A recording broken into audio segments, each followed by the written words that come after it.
So what are you charged with? That's a really good question. I'm charged with being the head of an organized criminal group, which is in charge of recruiting girls to make TikTok videos to steal the money from the TikTok views.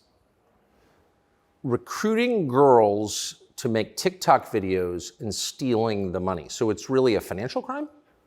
It looks that way, and it's very interesting because the girls who they've identified to add to the file are saying that we're not victims of anything and this isn't true.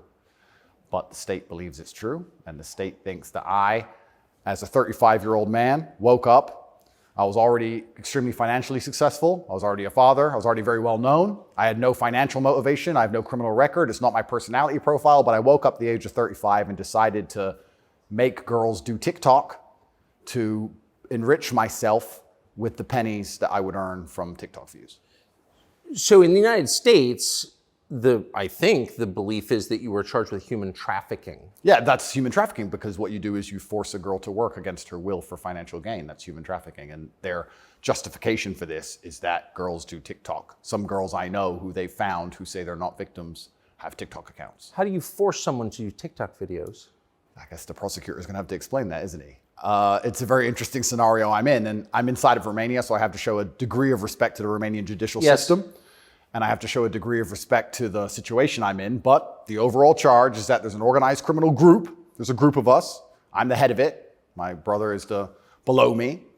And we use the lover boy method to convince women to do TikTok videos to make money so that we can steal the TikTok money. So just to be clear, you are not accused of pandering, of pimping, of forcing women to have sex with anybody. No, not forcing them to have sex, not restraining their movement, not stopping them from living a full life, but the fact that we are somehow convincing them to have TikTok. Very interesting. I don't think... But there's no actual... I'm asking you this because I do think it's a widespread belief that you were accused of pimping. Yeah, no, that's nothing to do with any of this case. Absolutely nothing.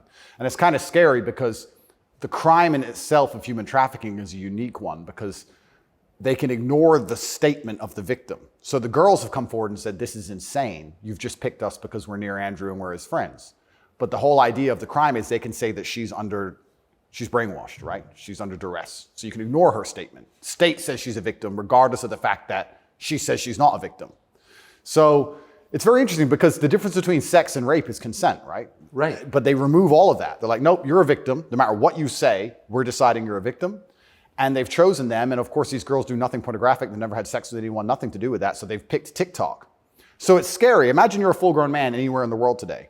They can find two girls who have TikTok on their phone, which is every single female on the planet, and they can accuse you of forcing them to take the TikTok money. And even if the girls say they didn't do that, this isn't true, then you're still a human trafficker. But force, what does that consist of? Forcing someone to do something, are they accusing you of using violence or? No, they're accusing me, and this is the thing, they're accusing me of using the lover boy method, coercing them by being nice.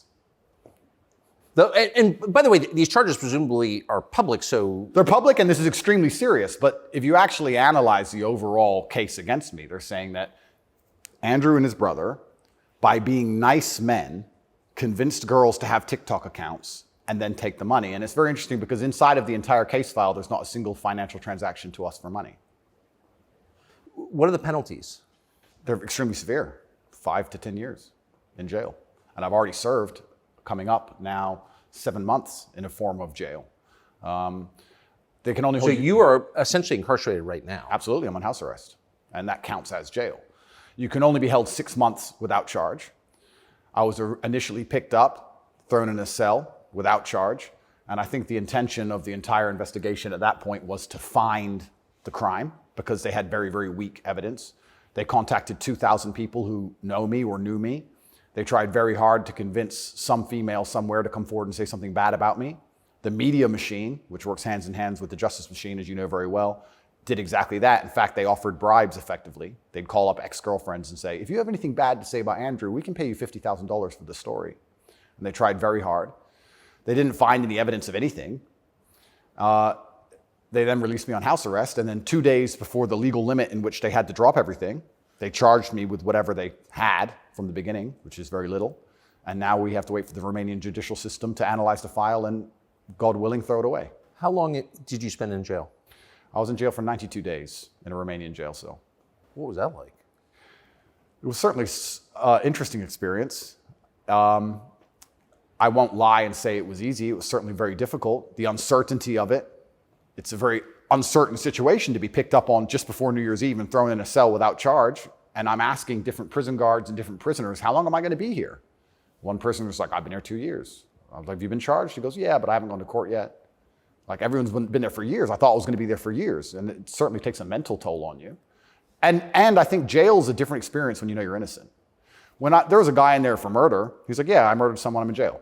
You can your soul and your mind can accept the punishment for a crime. But when you've actually done nothing wrong, I think jail is a lot harder. Did you know why you were there? Not initially. So for about the first 2 weeks, I never actually got told in English what I was accused of because I was arrested on December 29th. There's New Year's. What were the circumstances of that? Yeah, December 29th, 5 a.m., the armed guards ran in this house. They spent all day searching the entire house. They were very interested in electronics, as most federal agencies are. And then they took me that evening and said, we're going to go and put you in jail for 24 hours. And after 24 hours, you see a judge, and the judge will decide if you stay in jail. And the judge decided I should stay in jail. What did you do? I mean, who'd you call? I had a lawyer, and my lawyer came and he said, we need to analyze the case file. We need to see what they have against you. You're being accused of human trafficking. I was like, human trafficking? That's insane. Who? When? What? I went to jail, and then I was given all this paper in Romanian. I don't speak Romanian, although I live here. And then I was waiting for the translation. So I think it's about 2 weeks before I finally got the papers in English to understand why I was in a jail cell. And then I really understood how insane the accusations were. What is human trafficking? Yeah, so the overall, my understanding of it, they're saying that human trafficking is when you convince a woman to do something she doesn't want to do for financial gain.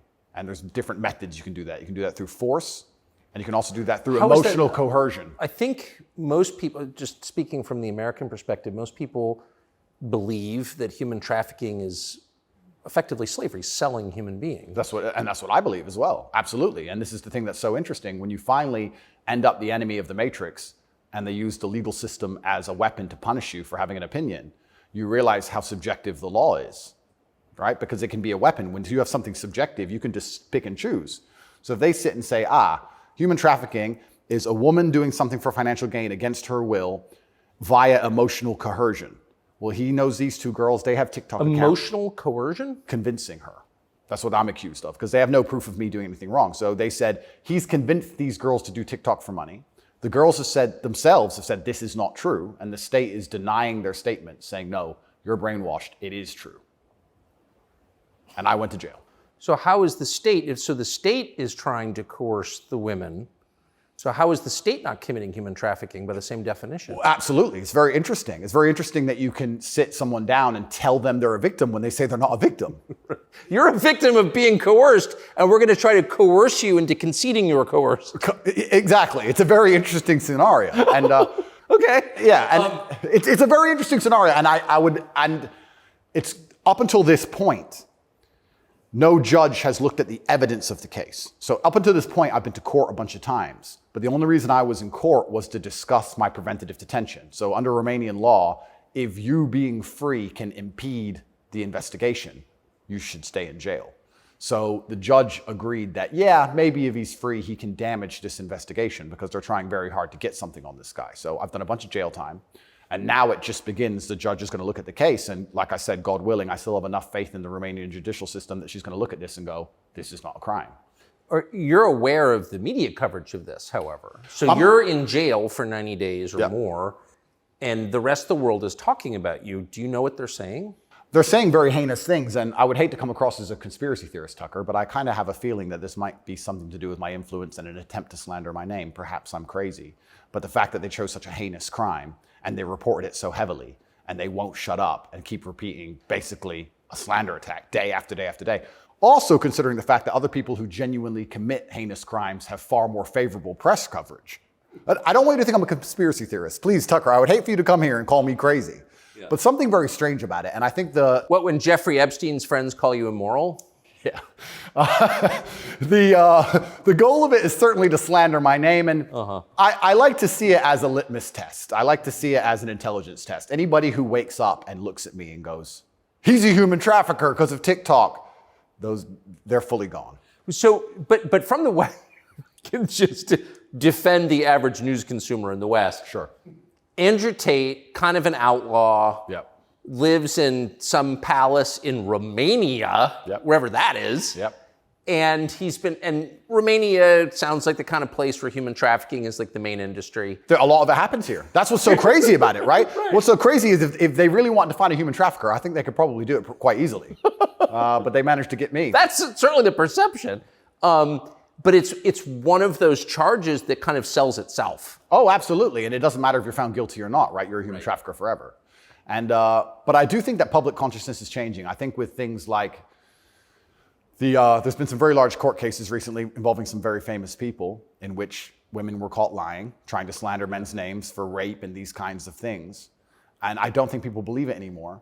But that scares me to a degree, because I think that the typical weapon, the standardized playbook, is now failing, and I don't know what the new playbook's going to be. It's almost like better the devil you know. That you're too famous, you're too successful, we don't like you. Call him a rapist or a human trafficker, put him all over the news, slander his name, try and wreck his life. Now that nobody believes it, what's the next move? What are they going to try next? Wouldn't it just have been easier to commit like a massive financial crime and defraud people of billions, come up with like a fake cryptocurrency, call it like, I don't know, FTX, or just give a name to it. Yep, something random. You know, steal billions and get your parents involved and buy a bunch of real estate in the Bahamas, and then like you'd be sort of a hero, right? Oh, absolutely. And I would have certainly made a lot more money than TikTok, because I don't think TikTok even pays you for views. And if it certainly does, I never got a single transaction from it. So it's a very interesting scenario. But if I was accused of a financial crime, my name would not be slandered. So of course. Well, of course not. You have the presumption of innocence. So just back to the jail thing. So you're in with your brother.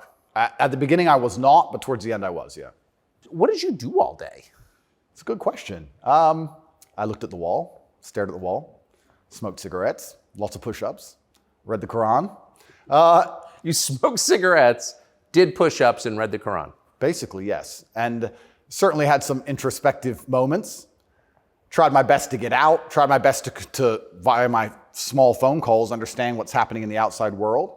Tried to make sure that the people I love and care about are taken care of, because I'm the man of my family, and I'm also the man of quite a large, I wouldn't say empire, but life. And there's a whole lot of people who rely on me. You know, you have staff and families, you have children and families. I know the feeling, yeah. So when you're plucked from that, it's kind of strange. You're in jail and you're concerned for yourself, but your primary concerns are also all your duties as a man. I have duties as a man. I don't want children to starve. You've got a whole tribe. I've got people to pay. So it was very, very frustrating, constantly trying to make sure everybody else was okay and feeling helpless. That's what hurt me the most. I was trying to make sure everybody I love and care about was fine, and I wasn't as powerful as I should have been. And that was very upsetting. And especially if they were going to keep me there for years, I was having serious concerns about how I can feed the people I love. Did you ever come to the edge at all? No. I certainly had some days I was less happy than others, but I made sure that my mindset was built in a way that I could always be doing something constructive. And also, I think you get what you give in life. And if I ever felt particularly sad on a day, I would try very hard to make other people happy, because if I made other people smile, I'd feel better. So even the dinner ladies or the prison guards, I'd try very hard just to make people smile. I know it sounds silly. Some of the prison guards were more open than others, but there was a couple prison guards who were ice cold, who didn't want to say a word to me. And I'm like, hey, bro, your hair looks amazing. And he just stare at me like he wants, shut up. But I just try my best to cheer people up, to cheer myself up. And as a man, all you can do is just find the resolve to continue doing the best you can in the current circumstance. So, what were the other prisoners like? I don't want to insult Romania in any way, and I love this country and I chose to live here. But if I had to describe it for the people, for an American audience to understand, I don't think Romania and a lot of these countries have the same kind of mental health setup or the mental health support that a lot of Western nations have. So you end up in jail. So I think there was a lot of mental health problems inside the jail. So it was very similar. It wasn't just a jail. There was also a lot of mental health problems in there, which adds a new complexity and a new dimension to the suffering, because there's just random screaming and there's suicide and it's certainly not a very nice place to be. Oh, so it's horrifying. Yeah, I don't want to go back.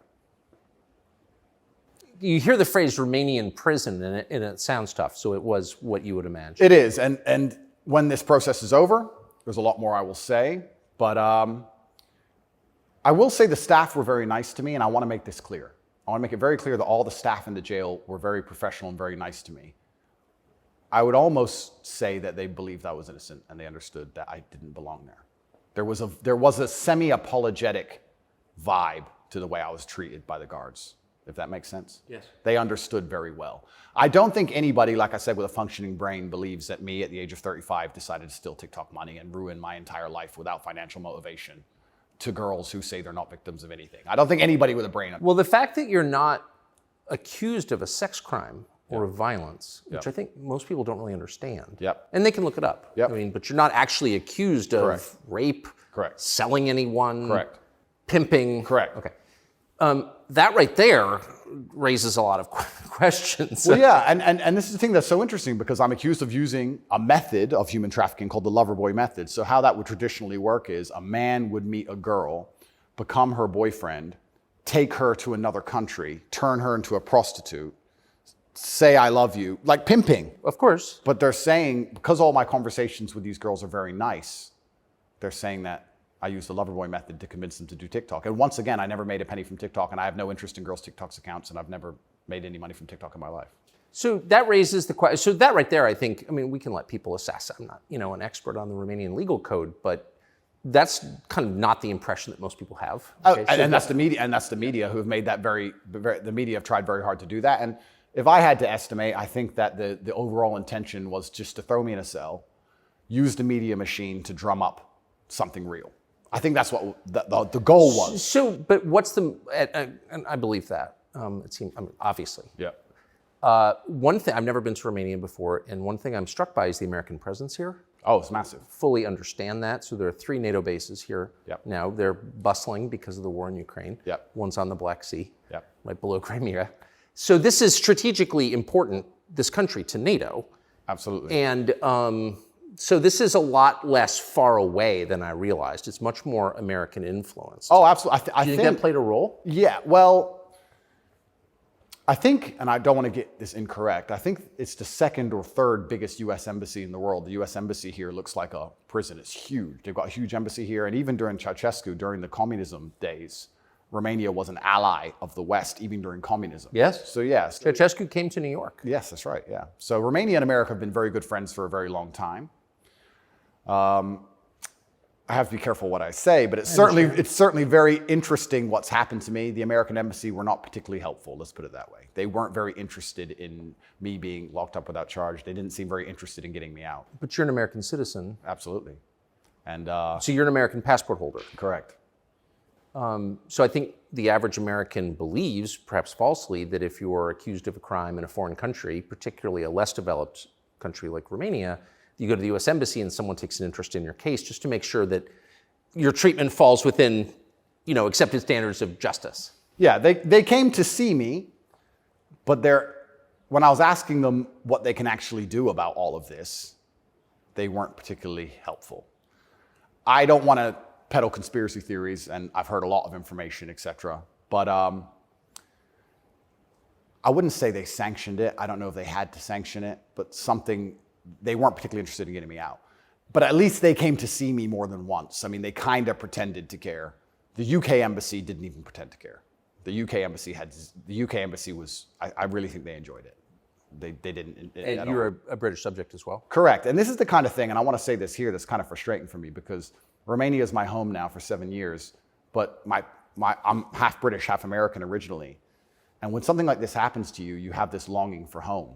You kind of want to go home. When you end up in a jail in a country where, even though you've lived for a long time, you don't speak the language, you don't understand the legal system, going to court in a foreign language is far more intimidating than in your own language. I can imagine. You don't have a clue what's being said. You don't understand how anything works. And then you kind of have this longing for home, but I feel like my home countries hate me, and they hate me because of my message, which I believe to be a positive message. So you kind of have this strange feeling of homelessness, because it's like, well, if I go to the UK, I believe they're going to attack me the same. If I go to America, I believe they're going to attack me the same. So where do you go? It's kind of scary. Where do you go? It's a good question. We're going to have to see. How did you wind up here? I moved to Romania. I came to visit a long time ago. Before anybody ever visited Romania, I came to visit and I genuinely fell in love with the place. It truly is a fantastic country. I love nature, as amazing nature. It's a very safe place. It has this reputation of being dangerous. It's not dangerous. It's very safe. The people are very good. The people are very conservative traditionally. It's almost like America was 20, 30 years ago.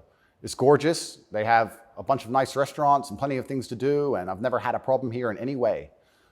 Never had any issue with the law or with the other side, criminals, nothing, until this came out of nowhere. So it's been very strange. So what is it about your message, do you think, that infuriates certain people? Well, my message is traditional masculinity. My message is to stand up and say what you mean and mean what you say. And even going to the gym nowadays is an act of defiance, because when you have a man who's built with any degree of principle, you say no to things. And I think if I have to analyze my message and why I'm so disliked by the people who dislike me, it's not the things I'm saying, it's the fact that if you adhere to my principles and you adhere to the things I say, you end up being the kind of person who will resist certain ideas. You say no. What kind of man never says no? Name a man who never says no.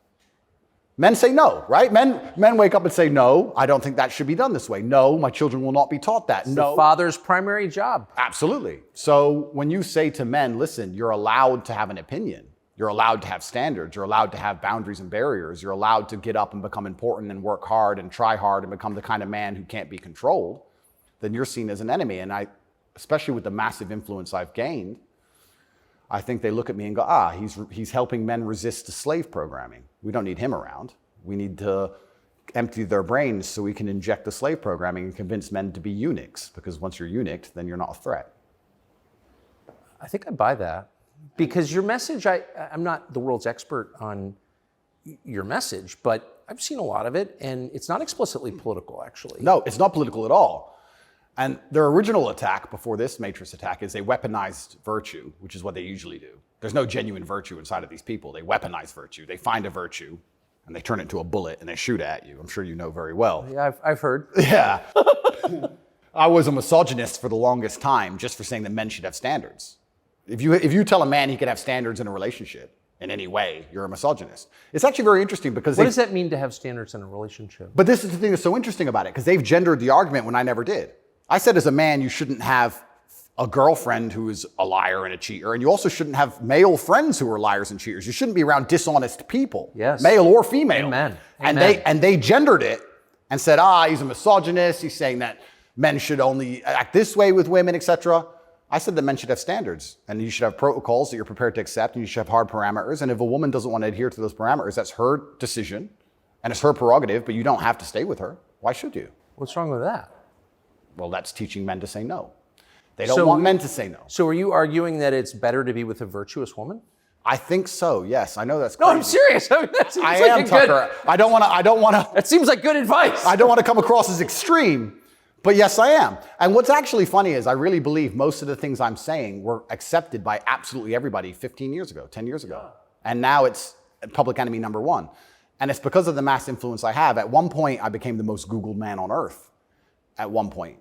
And it's a scary situation I'm in. But if you're arguing that it's really important for a man to find a good woman, a decent woman, an honest woman, that's the truest thing that's ever been said. I Absolutely. mean, that's the most important thing any man can do. I mean, I can just tell you firsthand. Oh, thank you very much. Married 32 years, that's the most important thing. And you think saying that angered people? Absolutely, because I'm arguing the only way to do that is via masculine excellence. I'm saying in the world we live in today, it's hyper-competitive. And if you want to be the kind of man that has the choice of women to choose a good one, you need to be an excellent man. It's no longer acceptable for you to just be an average Joe or below average. You have to get up and you have to work hard and you have to be smart and interesting and you have to be charismatic and make some money and be in good shape and you have to try very hard. And unfortunately for them, if you follow that path as a man and you become successful in those realms, you end up being the kind of person who resists enslavement. You become the kind of person who wakes up and says, no, I don't believe in that. That doesn't make sense to me. I can't imagine a better message than that. If you want a good society. So then you have to argue and sit and say, do these people want a happy, functioning society or do they want something else? What do you think? I think that I would never kill myself. And I also... Just throwing that out there? And I also think that when you want to conquer a society, you kill the military-age males. That's what you do. That's the first thing they've ever done. They walk in and all the men have to have their throats cut. They can't perhaps do that, but they can certainly cut your balls off, and then you can't resist. And I think there's certainly a movement to ensure that there's very little resistance left inside of the number one demographic, which is required to resist oppression, which are military-age males. And they don't want those kind of people waking up with any kind of self-respect or standards, or to say, no, I don't accept this. I do not need a 9th injection. They don't want that. They want you to sit and say, I don't need it, but the news said so, oh well. So in the one interview that you and I did, you had a line that I've been thinking about ever since. I thought it was so interesting. I never thought of it before. You said that a lot of people went along with the vax, Yep. and that you didn't judge them because facts change. But now that we know that a lot of what we were told was wrong and some of it was a lie, it is a requirement of your own dignity, of your own self-respect to say so. Completely. And people should apologize. I really do believe. And I have nothing against the people who fell for the propaganda, fell for the programming, and took the vaccine. Yes, I agree. Fine. But you should wake up and say, I was fooled. I've learned my lesson. I will not be fooled again. But if you were fooled by the MSM and took the injection, and you continue to be fooled, and you've not self-reflected, and you've not realized that they lied to you the entire way, and you now believe the new bunch of lies that are all over the television, then there's something wrong with you. Or you don't care that you were lied to. You don't care that you were lied to, because I think a lot of this is actually genuinely cowardice. I think it's a very easy worldview. The life is easier if you accept the news tells the truth. Yes. Everything they want me to believe is true. Everything's nice and simple. Good guys, bad guys, doop-de-doop-de-doo.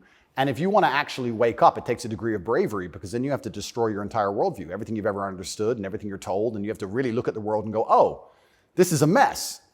And that takes bravery. And once again, that's why they don't want men to be brave. They want you to sit there and go, oh, it's easier if just, CNN said, so it must be true. And it's cowardice. And they're trying to instill cowardice in all of us. That's what they're trying very hard to do. And I think even just me as a person, the people who hate me, my detractors who dislike me so much, even if I say nothing, I just turn up, big, bald, strong, fast car. It's just me. I'm like the enemy to them, because I symbolize men who don't comply. And not don't comply in a negative law-breaking way, but don't comply if we don't agree with that or we don't see common sense in that, we're going to politely decline. And that's simply not allowed. What's it like to have the prospect of prison hanging over you? I think that I like to believe that this is a test from God. I like to believe that if you become the most Googled man in the world for saying that you have mental resilience, that God is going to make sure you don't have that degree of fame without testing you. I like to believe that God comes along and says, yes, I've allowed you to become the top G. We're going to see if you really are the top G. I believe that's how the world works. It's certainly intimidating, especially knowing you're completely innocent. But I believe it's a test, and I believe it's my job to pass the test for my ancestors and for people watching over me and for God. And I think I have to do the absolute best I can possibly do in the scenario and the circumstance, regardless of whether I win or lose. I still believe I'm going to win because I've seen the case file and I've seen that no laws have been broken. But even in the very unfortunate circumstance that this matrix attack goes deep enough to throw me into a jail cell, I think I should handle it like a man. I think I should stay and finish the process, and I should walk with my head held high and suffer as much as I need to suffer to stick by my convictions and know that I'm an innocent person. And I refuse to break. I refuse to cry. I refuse to be depressed about it. I'm going to wake up and I'm going to smile regardless. And regardless of what happens to me, I want everyone to know that, one, I would never kill myself. And two, I think that as a man, there's always going to be a degree of pain and suffering in your journey. I don't think you're ever going to become a successful man or be good at being a man without pain and suffering. And there's many times in my life where something terrible happened to me, and at the time, if I could change it, I would have. But retrospectively, you kind of look back and go, you know what, that was formulative for me. That's right. That is what God decided I needed to become who I became. So all of the pain and all the suffering I've ever gone through in my life ended up, in the end, building me into the person I am, and I'm proud of who I am. So if God decides I need to go back to a Romanian dungeon for however many days, then all I can do is accept it and accept his plan and accept that it's going to make me a better person and so deal with you it. see the hand of God in your life? Absolutely. I think that he is the best of planners. And like I said, if you retrospectively analyze all the times in life you wish you could have changed things, yes, he knew better. And I'm going to have to accept that. When did you conclude that? I guess I always kind of knew. I was atheistic for a while when I was younger. But as you get older, you start to look at the world and understand that the thing for me was actually, I guess, a scientific principle. It was Newton's law of equal and opposite force. If there is evil in the world, and I'd like to think we both agree there certainly is, Yes. there has to be an equal and opposite force, which is good. And I would like to think of that as God. Even the idea of God as a notion, even just as a concept, if that idea of God resists evil, then God is real. If you have two islands, you have two people, let's say a ship crashes, and you have two people who swim to two different islands, and one island they're atheists, savages, and they rip you apart. And the other island, you get there and they believe in God and they believe they're not allowed to kill you. Even just their idea of God, God saved your life. So I think even just the concept of God in and of itself, if enough people believe and it makes them do good, then God must be true. And that's the equal and opposite force to the evil of the world. And this is how I view it. So I don't see how anybody with a conscience cannot believe in God anymore.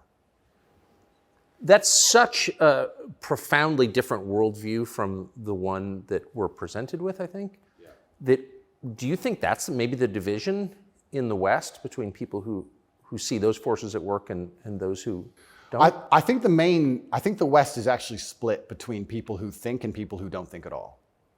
I think the people, there's no such thing as these two opposing worldviews. I think people believe there's worldview A and worldview B. I disagree with that. I think there's worldview A, the good guys, which are primarily people who do believe in God, do have parameters, do believe in standards, do believe in self-respect, do know how to say no.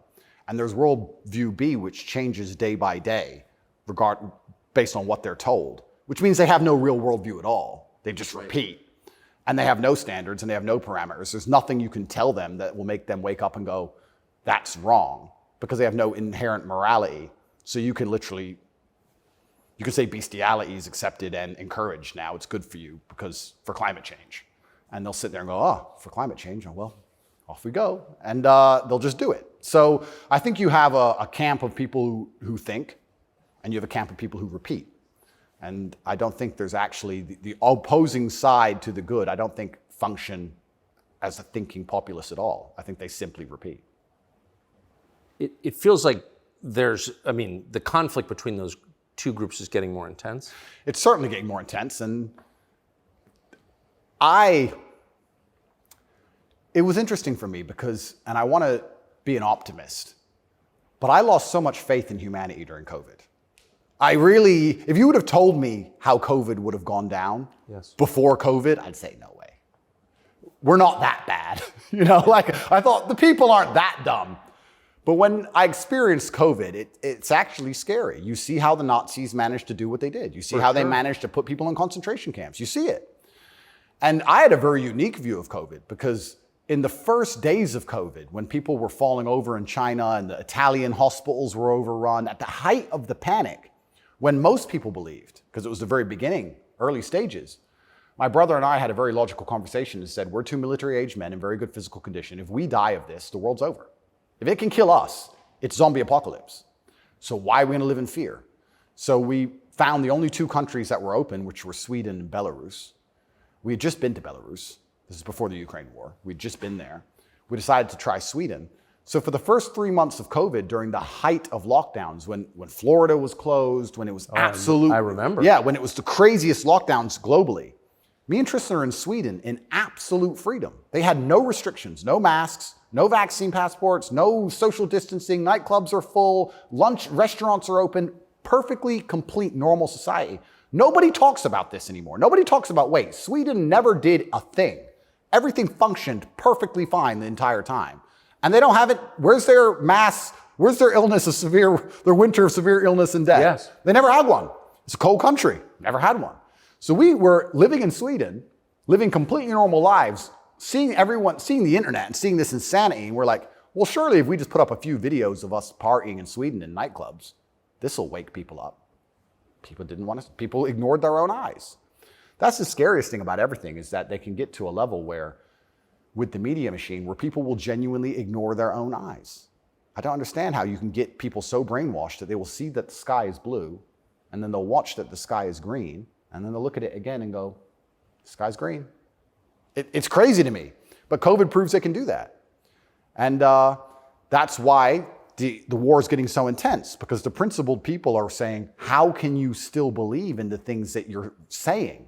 Here is all the logical, empirical evidence that that is a lie.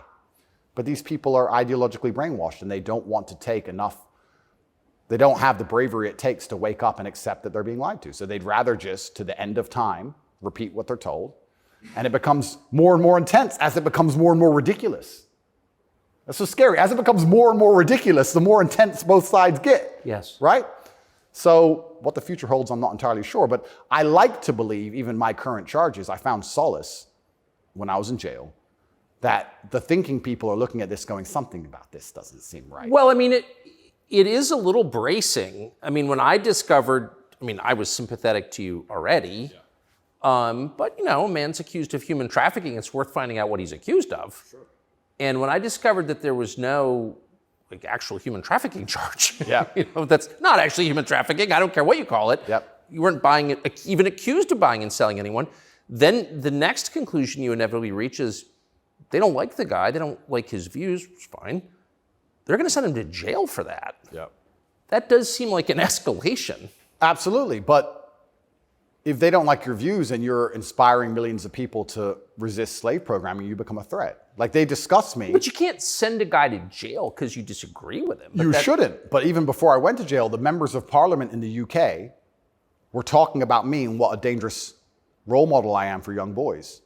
So they launched this initiative inside of British schools to ban me. My name can't be said inside of any British school. And members of parliament were standing up in parliament saying, Andrew Tate is dangerous. He's encouraging young boys to have misogynistic views, because I'm literally telling young men to go to the gym and to stand up for themselves and believe in themselves and believe in something. And by extension, you look at some of the sexual education books these children are being given, which I believe at age 9, I don't think a child needs to learn about anal sex or any of these things. Probably not. Yeah, probably not. So they're pushing that to the children, but I'm banned. Well, they're also pushing weed and video games on boys. Oh, completely. And you can listen to rap music about killing people all day long. And there's a whole, and Lil Nas, he can have sex with the devil in his music videos. That's fine. But I'm dangerous for saying go to the gym. And once I realized what was scary to me is, I said this to my brother. I said, once the parliament's discussing you, you're basically considered a national security threat at this point. You're a threat to national security at that level. And then all bets are off. Right? What about the UK? So the UK has become more authoritarian than anywhere in the Persian Gulf. Correct. How did that happen? Yeah, and it's, like I said, it's very interesting because people still, the people in Camp B who don't think, a lot of them believe that the law is fair. I've had people say to me, oh yeah, what they're doing to you is garbage. You need a lawyer. So yeah, I do need a lawyer, and I do have a lawyer. Thank you. But it's not that simple, unfortunately. You know, the law is very subjective, and if they want to attack you with it, they're going to do a very good job of attacking you with it. And that's what the UK does. The UK have these laws which are extremely subjective, and they can use it as a weapon to basically silence anyone they decide, but or why? hurt anyone they decide. England is the birthplace of free speech, Completely. of habeas corpus, of kind of framework of liberal democracy that we thought we believed in. Yep. And now it's a country where people are arrested for praying. Well, what happened? Good question. And there's a saying that I heard, and I don't know who said it, but he said that a sick country adopts laws like a dying man will try medicine. And I think that the UK is failing in real time. If you look at it in any metric, whether it's living standards, whether it's crime rate, any metric you can measure the success of a country by, it's fallen off the cliff. It's becoming more and more expensive to live there. The education system's gone down the pan. London is the stabbing capital of the world. You're not safe to leave your house. So their answer to this is just more and more and more laws. And unfortunately, as they do that, they're not even intelligent enough to actually attack the people who are doing genuinely bad to the world. They just make more and more authoritarian laws, and they end up using them to attack the people that the government doesn't like. And I ended up being one of them. And I think Europe in general has problems. If you look at France as we speak, I think it's on fire, isn't it? Most of it? It is. Yeah. So they have issues, and their answer, what's a government's solution to anything? Law. What can a government do? No matter what. But they're not laws that are aimed at fixing the problem that's right in front of them. No, they're laws aimed at fixing the person who's talking about the problems. So why don't you get rid of the guy who tells everybody? Isn't that easier? Tucker? Why fix any of this? If we just shut him up, They won't know. No, but that's like responding to a heat wave by breaking your thermometer. Completely right. That's, It's like, that's the plan. insane. Plan one is to break the thermometer. We might deal with the heat wave a bit later. But Get air conditioning. No, let's break the thermometer. for now, there's too many people talking about the heat wave. So let's just break that. And then later on, maybe when we have time, we'll do something about the actual issue. It does seem like a lot of this is an effort not to talk about the real thing in Europe anyway, which is migration. Yep. And the UK, formerly known as England, and France have both been completely changed by people from other countries. Yep. And who I'm sure have added good things too. I mean, I'm not, you know, but they've changed them. And in general, they're not better countries. And like, why can't anyone admit that? But this is what's really interesting to me about what's happening, because we're talking about masculinity and men who say no and men who stand up. But there has to be balance, right? Yeah. Everywhere in the world, there has to be power balances. If there's not a balance in power, there's going to be a vacuum, and that's going to be filled. If you neuter the native population of men, if you destroy their mentality to resist, if you tell them that every single thing about them masculine is wrong, and you basically feminize and unicate them, turn them into eunuchs, and then you import high testosterone men from the third world who don't believe any of this garbage, who grew up in a society where they understand the only way to succeed is to be a fearsome predator to a degree. What do you think is going to happen?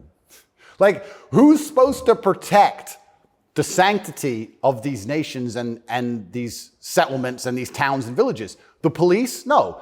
In general, I would argue that it's the masculine essence that can be detected by the people who arrive.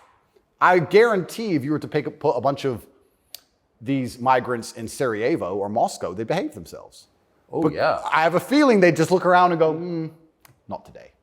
But when you neuter the native populace, then it's like, well, there's a power vacuum. And when there's a power vacuum, what do we expect to happen? So that's what are the French going to do about it? What's your average Englishman going to do about it? Nothing. And that's the thing. And that makes you wonder, is this purposeful? Like, why these two actions of neutering the native populace and importing these high testosterone third worlders are so at odds with each other. Is this purposeful? I'm not sure, but has anyone considered this? So yeah, it's interesting because you talk about these are huge and intentional trends, and I mean they're historically transformative trends. They're a big deal. And so they're probably not happening by accident, right? There's got to be some intent. How could there not be? That's right. And how do they expect all of this to end? And this is exactly what's happening with migration. The problem with migration specifically is that there's no native masculine populace to enforce any degree of culture or boundary or parameter. And like I said, I would argue the point, and I've been to Sarajevo and I've been to Moscow, I've been to these places and I've seen there's a whole bunch of migration and everybody seems to just behave a little bit differently. And I think that's because people understand. That men live here? That men live here. Yeah. If you turn up in someone's house and their house is pristine, you're probably going to take your cup and you're going to go put it in the kitchen. But if you turn up in somebody's house and it's a fucking mess, and nobody respects the house and nobody cares, and the man is drugged out of his mind, half asleep on the couch, what are you going to do with your cup? You're going to leave it there. You don't give a shit. If you turn up to the Western world and look at it, then you're going to hit on his wife. Absolutely. So what do we expect to happen in these scenarios, right? And it is purposeful and it is scary that even me just telling men to go to the gym is seen as an act of defiance to the point where I have to be punished. I must go to jail. I must be silenced. Thermometer must be broken. If at the end of all of this, no matter what happens, do you plan to stay in Romania? I love Romania. I love this country. And if I am found not guilty, I will stay in Romania, yeah. I will still stay here. I don't believe in running away. I also believe, and perhaps this is... Yeah, I didn't even want to ask you that because you've got a legal case pending, but I mean, presumably you're rich enough to run away when you haven't. Correct. I'm not going anywhere. I think if I was anywhere in the Western world, this would have happened to me. I don't think this is Romania's fault. Let's put it that way. I don't think this is Romania's fault. I think if I resided in Switzerland or France or Italy, the same thing would have happened. Yeah. From knowing what I know. I think it was going to happen to me regardless. And I think I do have a large amount of sympathy, especially amongst the Romanian population. I get thousands of messages a day from Romanians apologizing to me. Yeah. I think the people here actually like me. My waiter at lunch yesterday is one of them. He wanted you to know, yeah. Oh, amazing. This is what I mean. Everyone understands what's happening. My problem is not with Romania. I don't hold any personal grudges against Romania. I think that this Matrix attack was going to come to me. Basically. What is the Matrix? Good question. I guess some Americans call it the deep state, but I like to look at it in a more global way. When I say the Matrix, I think there are certain agendas which are being pushed, I think the media machine and the judicial systems of the world work together hand in hand. I think the goal is to control people's minds to a point where they don't discuss anything that's important. The reason I use The Matrix is because I've watched that movie a few times and it has so many similarities to the... Have you seen the movie? No. You've never seen the movie The Matrix? No, I don't watch any movie. Tucker. I don't want to talk about it on camera. No, I'm very dyslexic and it's hard for me to watch video. Got it. Honestly. Understood. But there's so many similarities, and the basic premise is that humans' minds are controlled and put inside of a false reality so that their body heat can be manifested for the machines.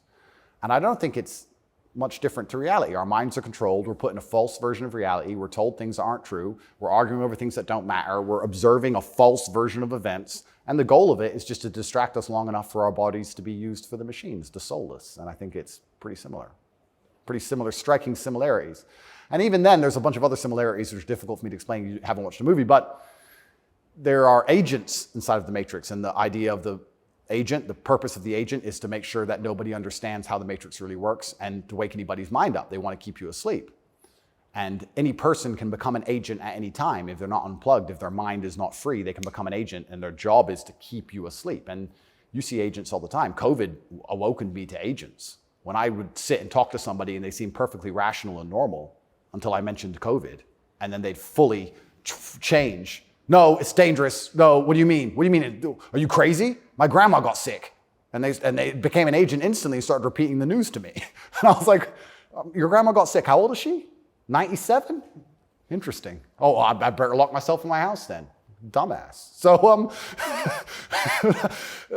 agents exist and the Matrix exists, and I think most people's version of the world is a false one. The idea and the world that most people have in their mind and how society functions and how all these things function, I genuinely believe is completely false. I think they've all been lied to. I don't think anybody understands how any of the world works. And I try and use some very simple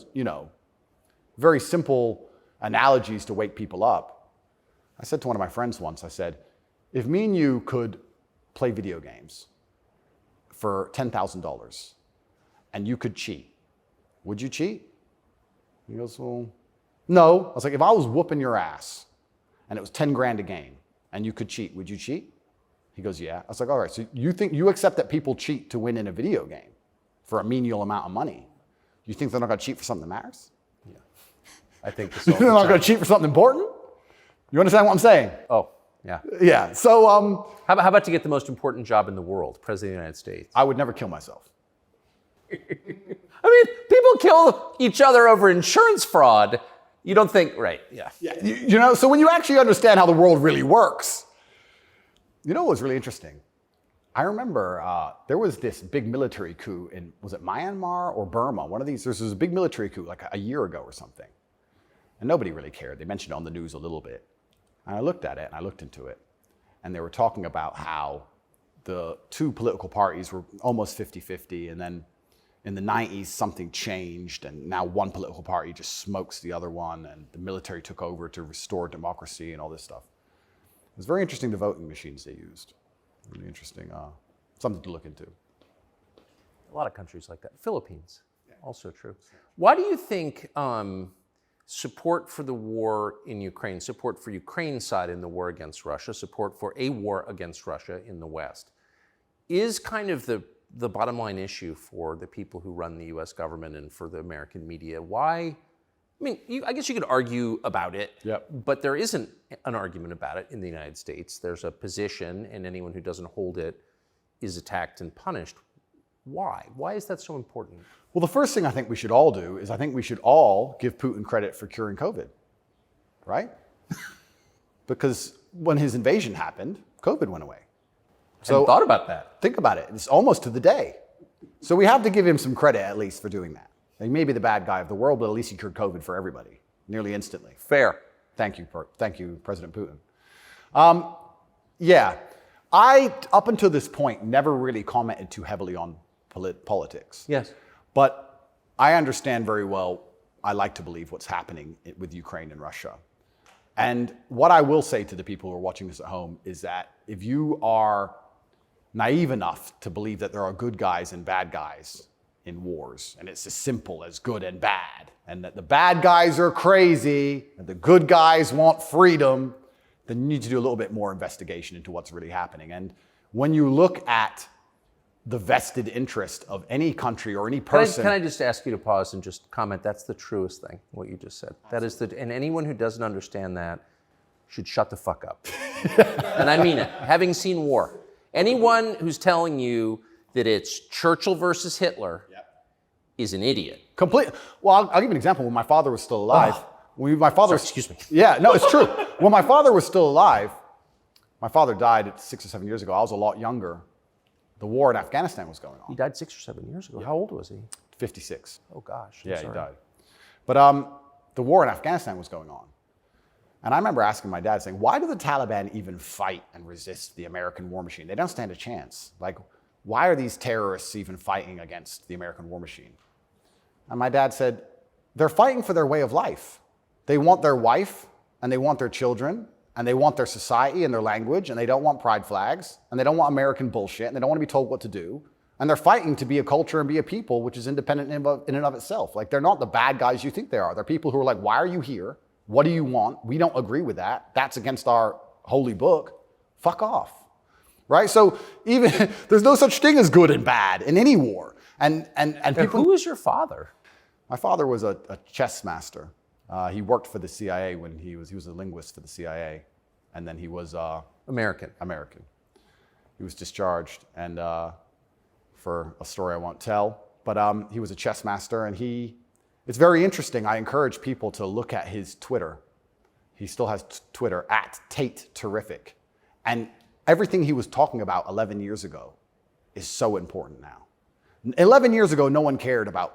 We had the Donbass in 2014. People cared. Yes. People cared a bit. But he predicted the future. You want to see how chess players can see the future? Read his Twitter. Everything from LGBTQ, why they need your kids because they can't have their own, to the war that's coming and how Europe's going to have an energy crisis, to the letter. It's all on his Twitter. It's amazing to read. It's like you could tell the future. 10 years ago, no one talked about any of this stuff. Did he live in the U.S.? Yes. Yeah, he lived in America. Fascinating. Yeah, it's crazy. But he was telling me about a lot of this stuff even when I was a lot younger. And as we said, there's no good guys and bad guys. But when you have a vested interest in something, I think that people are relatively simple. You're talking about why the American government has such a vested interest in this war. Which is not good for America. Which is not good for America. So we can say it's for money or we can say it's for power. What else would it be for?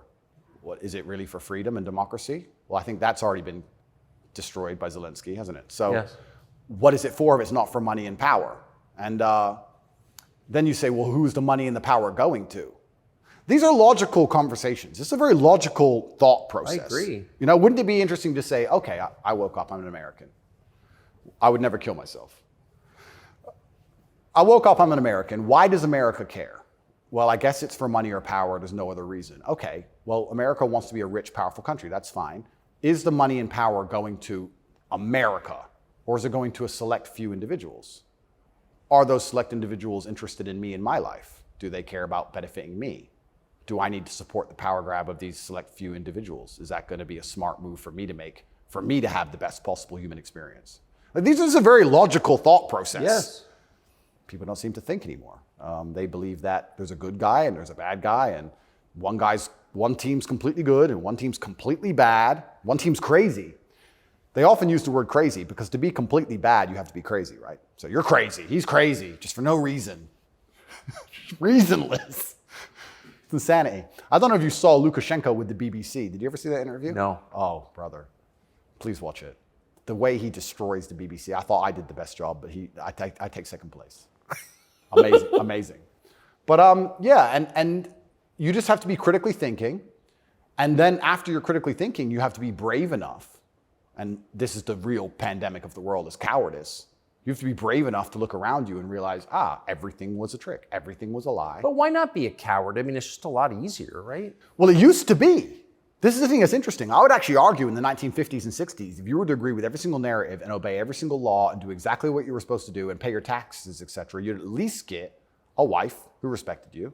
You'd at least have children who could go to school without being indoctrinated to a degree. Yeah. You could have a nice house. You could have a pickup truck. You could have a pretty good life if you just followed the rules. Yes. I don't think that's true anymore.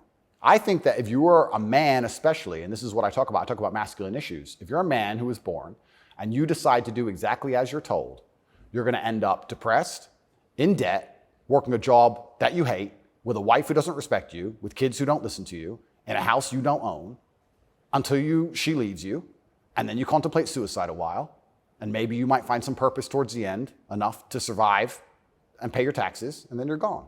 I don't think a man who just follows the programming is going to find any happiness. But they don't care.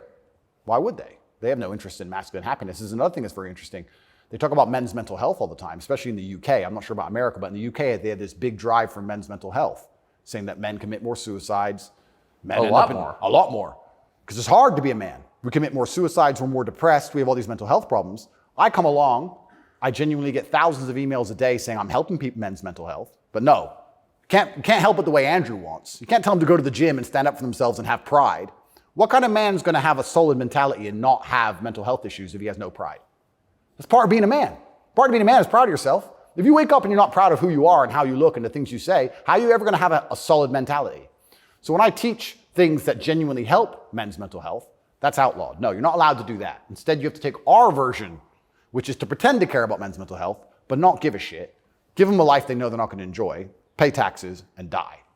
And men are the backbone. And medicate them. And medicate them. Medicate them long enough to keep working. The same way as we medicate farm animals. Just a bunch of injections. Yeah, just keep them alive long enough to get the milk. Milk's gone. Chop the head off. Boom. They need to put you in prison. They're trying. Yeah. I can see why. They're trying. And it's scary. A lot of people, but then what do? Do I just shut up? No. You don't think so? No, you can't shut up. I mean, because in the end, your self-respect, your dignity is the only thing. That's right. And this is what people don't understand. People say, Andrew, why are you fighting this war? And they don't understand that war is certain. You either fight war against injustice and you fight war against the things you know that are wrong and you feel good inside of yourself, or you accept the slave programming and fight a war with your own mind. You have to fight something. Yes. I can shut up and believe what I'm told in the news, but then why am I so unhappy all the time? Why am I depressed? Why does my life suck? Why does my woman ignore me? Why do my children not respect me? You're fighting a war, then you're fighting a war with your own mind. I'd rather have all of me on side and fight against what I know is genuinely evil. You can't escape the battle.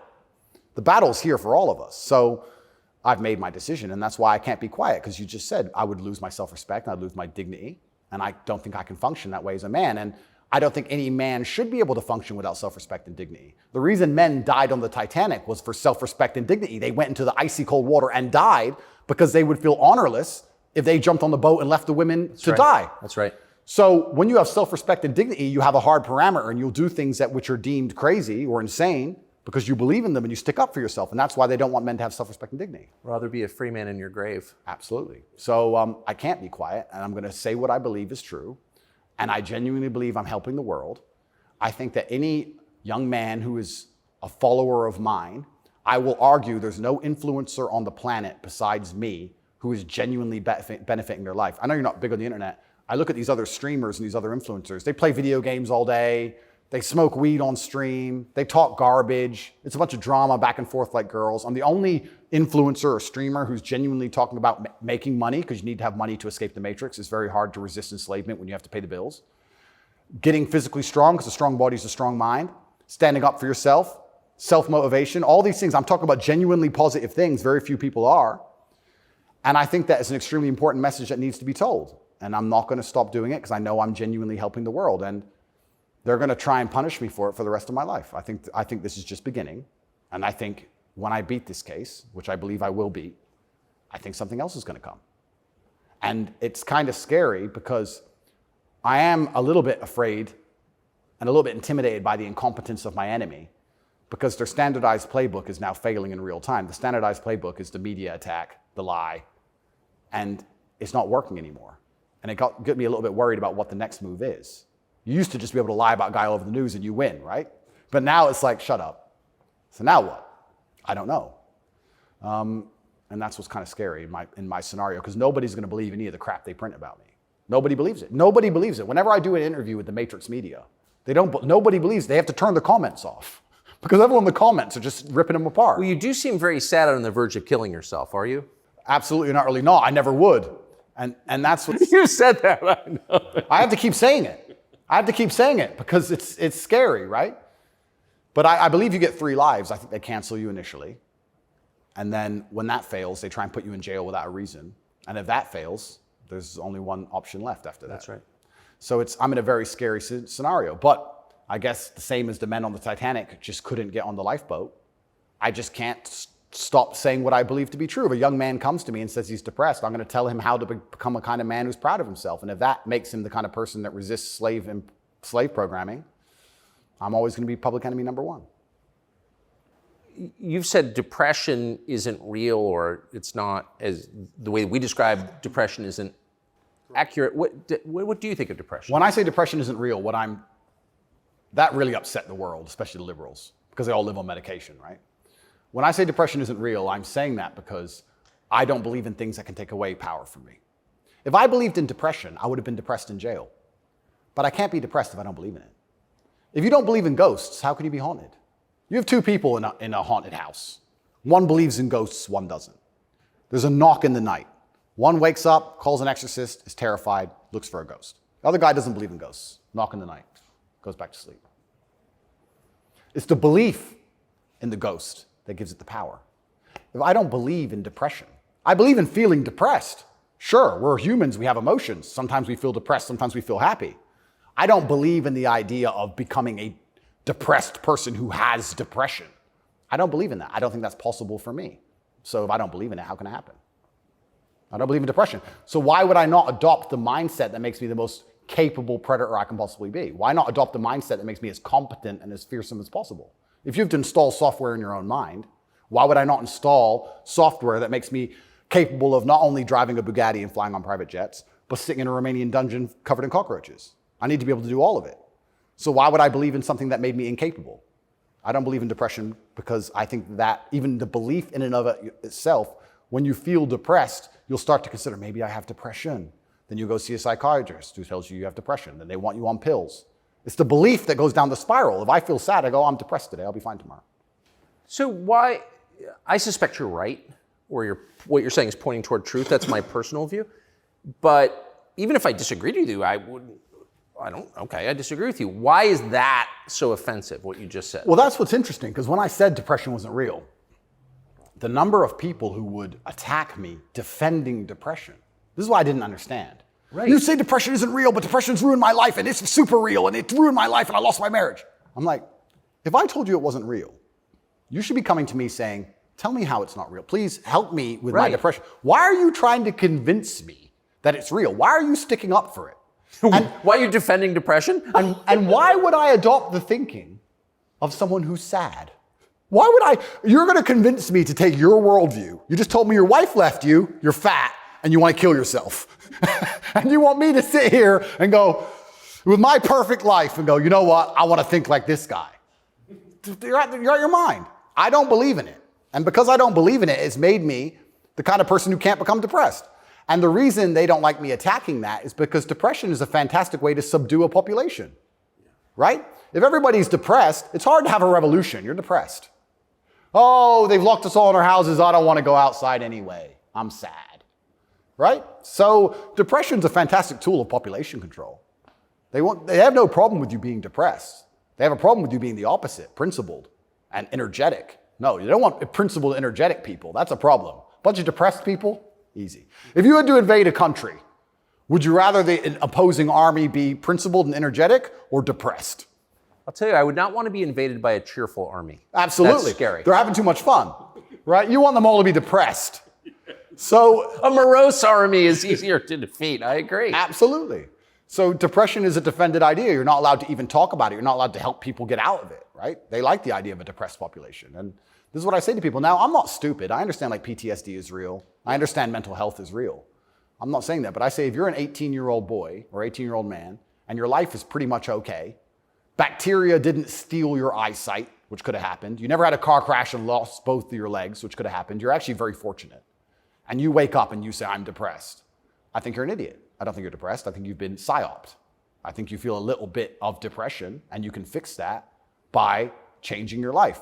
I think if you became rich and strong and smart and successful, and you worked hard, and you dedicated yourself, and you were motivated, and you tried your very, very best to become excellent, you probably wouldn't feel depressed anymore. which means it's not a disease, is it? So why would you, the only reason you're even saying you have depression is because you believe in it. So you're arguing for cause and effect. You're saying if you live a certain way, you're going to feel a certain way. Absolutely. And I also would argue that I think we've evolutionarily, even though I do believe in God, I think that we've designed ourselves and the human has grown into a way where if you feel depressed or sad, I think that's a fantastic trigger or a warning signal to do something. If you were to say to me, Andrew, you have to complete this monumental task. You have to conquer the world. I would say, okay, but I need a emotional motivation to do that. I need to be unhappy having not completed the task. I need to be uncomfortable, right? If you're uncomfortable being out of shape, you'll get in shape. If you're happy being out of shape, then you're just going to stay out of shape, right? So if you feel a degree of uncomfortableness inside of your mind, I think it's just your mind telling you that something about your life needs to change. Yes. You need to get up and change something. Guys would say to me, I'm depressed because I'm fat and I have no girlfriend. And I'd say, no, you have no girlfriend and you're fat and that's why you're depressed. If you go change those two things, you'd probably be surprised that your disease goes away. I had another guy say he was going to kill himself. I said, listen, it's back when I used to reply to my emails when I was smaller. I said, make me a promise, get a six-pack first. Of beer? I said, get a six-pack first, get in fantastic shape, and then do whatever you want. Didn't want to kill himself once he was in fantastic shape. So he did it? Yeah. I have the before and after. I'll put them on Twitter. Kind of interesting that, isn't it? So how are we going to say we have this disease, which is cause and effect? How are we going to say we have this disease where there's something wrong with you as a man, you have a disease because your life sucks? I don't think that's true. I think that your life just sucks and you should change it. And another thing I also preach, and this is another thing that's very important, I also think as a man, because life as a man is pain and suffering, and when I say that, because you're never going to be a good man or good at being a man without pain and suffering. You're going to have to go through a bunch of shit and have a terrible life to become a good man. I think you should embrace that and accept it. And I think that the correct mental model for men to have is a degree of stoicism and not to be too concerned with even how they feel. If I woke up today happy, I would have done this interview with you. If I woke up today sad, I would have done this interview with you. What's the difference? Why put so much importance on my emotion if certain things must be done? I must work, I must train, I must see Tucker Carlson, I must resist the Matrix. You've got duties. I've got things to do. So why are we going to sit around and talk about how I feel if it doesn't even affect how I act? And as a man, it shouldn't, because there's too much to do. And the masculine world is hyper-competitive. This is another thing most people don't understand. Totally agree. It's hyper-competitive out here. All the women want a few men at the top. The Ferrari, you don't want a Ferrari to drive fast. You want a Ferrari because other men want a Ferrari and can't have one. It's hyper-competitive. So if you're competing against every other man for every dollar you make, every girl you see, the house you live in, the car you drive, the life you live, you're not going to be able to compete with the person who performs regardless of how they feel if you only compete when you feel like competing. Right? Because there's men like me out there who will be sad every day and outcompete you regardless. I don't care how I feel. I will still win. And that's the kind of mindset you need to adopt. So when a man comes... You've got a job to do. Stop whining. Go to work. Completely. Yeah, I agree. Completely. Yes. So when men say, oh, but I feel sad. Who cares? The world doesn't care. All the men who are out here to destroy you and take your girl don't care. So why do you care? Like the person who should care least is you. You're the only person who wakes up every day who should have a genuine vested interest in improving your life. Nobody else wakes up and wants to improve your life, only you. So if nobody else cares about how you feel, why do you care? So my argument also for depression is, you're depressed, fine. Have you trained today? Well, that doesn't change what you should do with your life, depressed or not. And I don't say this because I'm an eternally happy person. I say this because I've experienced all ranges of human emotion. I was in a Romanian jail cell with cockroaches crawling all over me as I slept. I never missed a day of training. I wouldn't say I was particularly happy, but push-ups must be done. So they got done. You're very close to your brother. Correct. And you were locked away for part of that with him. And did you have fun at all with him? Yes. I do think there's something inside of men, whereas if you're with your boys or you're with your group of men, there's something inside of us. Totally. And it allows you to make the absolute best of the worst situations. Maybe that's an evolution from war. You know, all the men went to war and you saw all this pain and suffering and you saw heads, people decapitated and you're injured, but then you sit around the campfire and you're laughing. You're laughing. That's right. It's something inside of us. It's like a coping mechanism when you're around men. So when me and him were together, no matter how bad the scenario or no matter what they tried to do to us, part of us would just look at each other like, cigarette? And you find joy in that. And yeah, there's definitely, and that's another thing I think a lot of men are lacking. A lot of men are missing is a masculine support network. I think Buddies. Yeah. You know, you talk to a guy and say, what was the highlight of your life? What was the best time of your life? And they'll say, college football. It's not about the football. It's about the team. Yeah. You know? And I think a lot of that's destroyed as well. Because also it's interesting how everything interconnects. When you destroy honor and principle and the masculine essence inside of men, well, now as a man, it's very hard to have friends. I wouldn't want to have a male friend who had no principles, no honors, and didn't work hard and was always crying about being sad. What do I want to hang around with him for? He's a loser, right? So then your support network's destroyed. And I think that men have always needed that since the dawn of time, and I think that's gone. But they don't have friends. Men, especially middle-aged men, have no friends. Absolutely, because they've been told that to give them all away and do as the wife says, and then she left him. No wonder he wants to kill himself, wouldn't you? No wonder he's depressed. It just sounds like the worst existence ever. And now we're living in a world now, especially, where everything is hyper-competitive, especially the sexual marketplace. Like if you're a 52-year-old, overweight, average income, no fame dude, and you have to find a girl, it's going to be pretty difficult to find a good one. It's going to be very hard. So we're like, of course he's lonely. Then, and his kids don't respect him. They're busy. Like, of course he's sad. Like, it's actually heartbreaking to discuss. It is heartbreaking. It's heartbreaking. But then how do you prevent that happening? Well, then you need to be a man of honor and principle and make sure that you keep your support networks and make sure that your woman does respect you. And a woman's going to respect you when she sees other men respect you. Yes. And they're only going to respect you if you respect yourself. But to respect yourself, you have to be the kind of person who says no. What do you think of porn? There's been some statistics, there's been some studies done. Most men or less men are having sex than ever before. I've seen that. Yeah, and what is that? Well, that's an extension of the fact that masculine virtue is being destroyed. That's the thing that's interesting about all these things. They psyop, especially men, they say, listen, women want a feminist man. Women want a man with no moral principle who would make sure that there's a conversation about who should fight the burglar when your house is broken into, because equal opportunities, equal rights, of course. Don't presume just because you're a man that you should defend her physically. Of course not. That makes you a bigot and a misogynist. So they convince men to adopt these virtues in ways. And of course, women, by and large, dislike them for it. So now as masculinity is plummeted, a whole bunch of men are simply not having sex anymore. And then they become addicted to porn, which is cucking, effectively. I mean, two people are having sex and you're just watching it.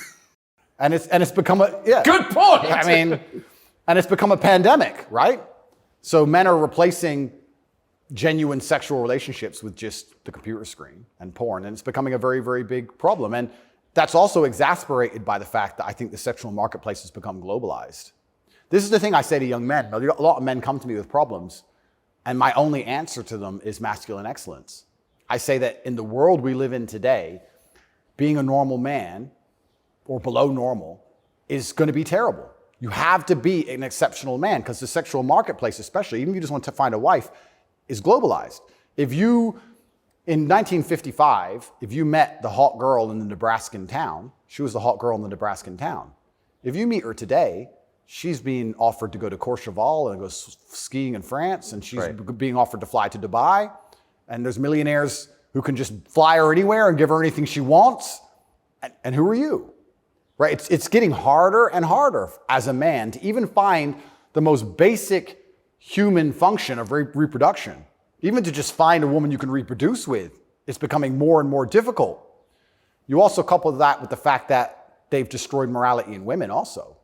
So when you destroy the morality in men and you destroy how a man should act, and then you destroy how a woman should act, you're both going in the opposite direction. Most women out there are very happy to share a man who's just rich and famous, and they don't care. It's right? interesting. So if you're the normal guy, there's this rich famous guy with 30 girls. That's 29 dudes who are lonely. And they end up watching porn. And if you have a porn addiction or you have a problem with porn, you have a problem with yourself. Because I guarantee if you were the kind of man you're supposed to be, you would have no time for that. And you wouldn't need it. I can confirm that's absolutely and utterly the case. Yeah. So the fact you even need porn shows there's a problem with you as a man. Because if you were the kind of man you could be, and I genuinely believe that any man can become anything, then you'd have unlimited sexual options and you would have no interest in that. And I do want to make this clear to the world because there's a bit of a misconception about my story. My father was in the military and then he left to become a professional chess player. He was a traveling chess player. You don't make money with that. My mother and father broke up at age 9. We moved to England purely because you get more help from the state. I was raised on welfare in Marsh Farm, which is the worst area of the worst town, Luton, with the highest crime rate. I went to a school with a 4% pass rate, single mother household effectively. Started from absolutely nothing, became a kickboxing world champion. Your mother was English? English, correct. So I started at the absolute lowest echelon of life, and I would like to consider myself somewhere near the top now. I've been through absolutely every stage. So when I say to men, you can become anything you want, and my answer to you is masculine excellence, there's no other answer. I can't tell you how to rig the game and cheat the game. If we're all racing a race and I have a Ferrari and you have a Nissan, I mean, sure, you can get a bit better at driving, but you're probably going to lose. You have to get a better character to play this game of life. So that's why I preach masculine excellence, because for many of the world's problems today, porn, sexual access, being respected by your peers, making sure that your wife's going to stay with you after the children are born for a very long time, that's right, being happy, anything, it all comes down to who you are as a man. The only answer is masculine excellence. There's nothing you can do besides hard work, accept the trauma and pain and suffering, and work harder than everyone else around you worked. And that's why porn's a problem. So I will genuinely say to any man out there who finds himself loading up that website, go take a look in the mirror and realize why no one wants to fuck you. Fair. And I said this to guys before, if you were a girl with all the choices she has, would you choose you? Think about it. And if you're honest with yourself, a lot of these guys, if they look in the mirror and go, you know what? No, I wouldn't choose me. Work out why and do something about it. Absolute and utter self-accountability. This is something that's also missing. I take accountability for everything in my life. Even going to jail, although it was unfair, although it's a matrix attack, although it's garbage, it was my fault. I sat there and go, what did I do wrong? How can I learn from this? Where is my part to play in this? What did I do? Because my actions are what I have the most control over. I have self-accountability for everything.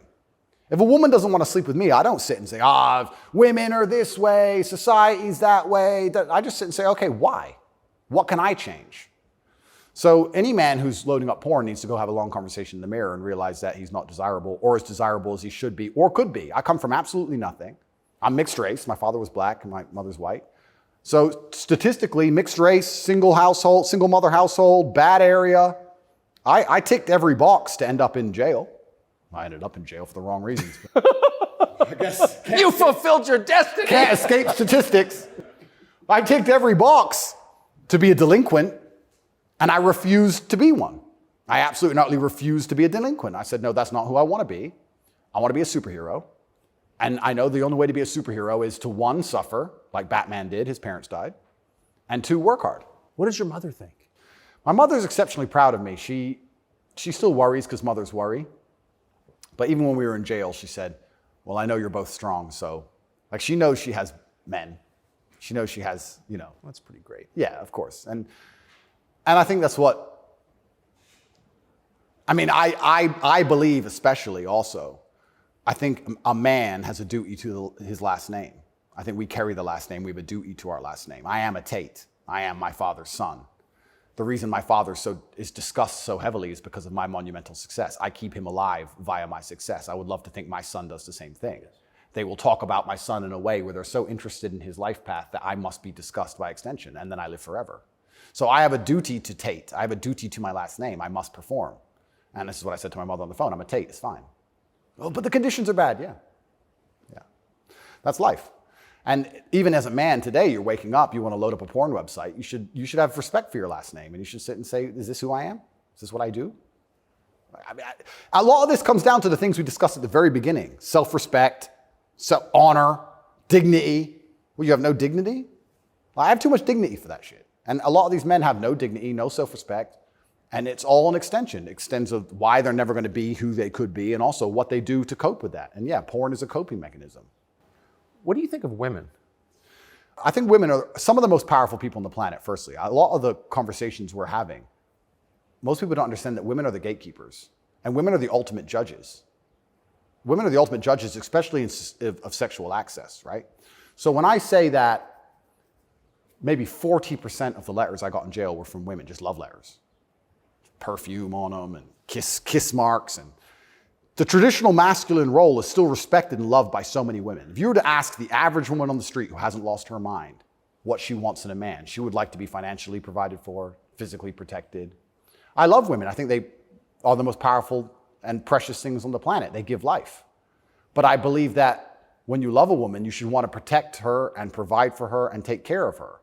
I don't believe you love a woman by wanting to do everything she says and cucking to her.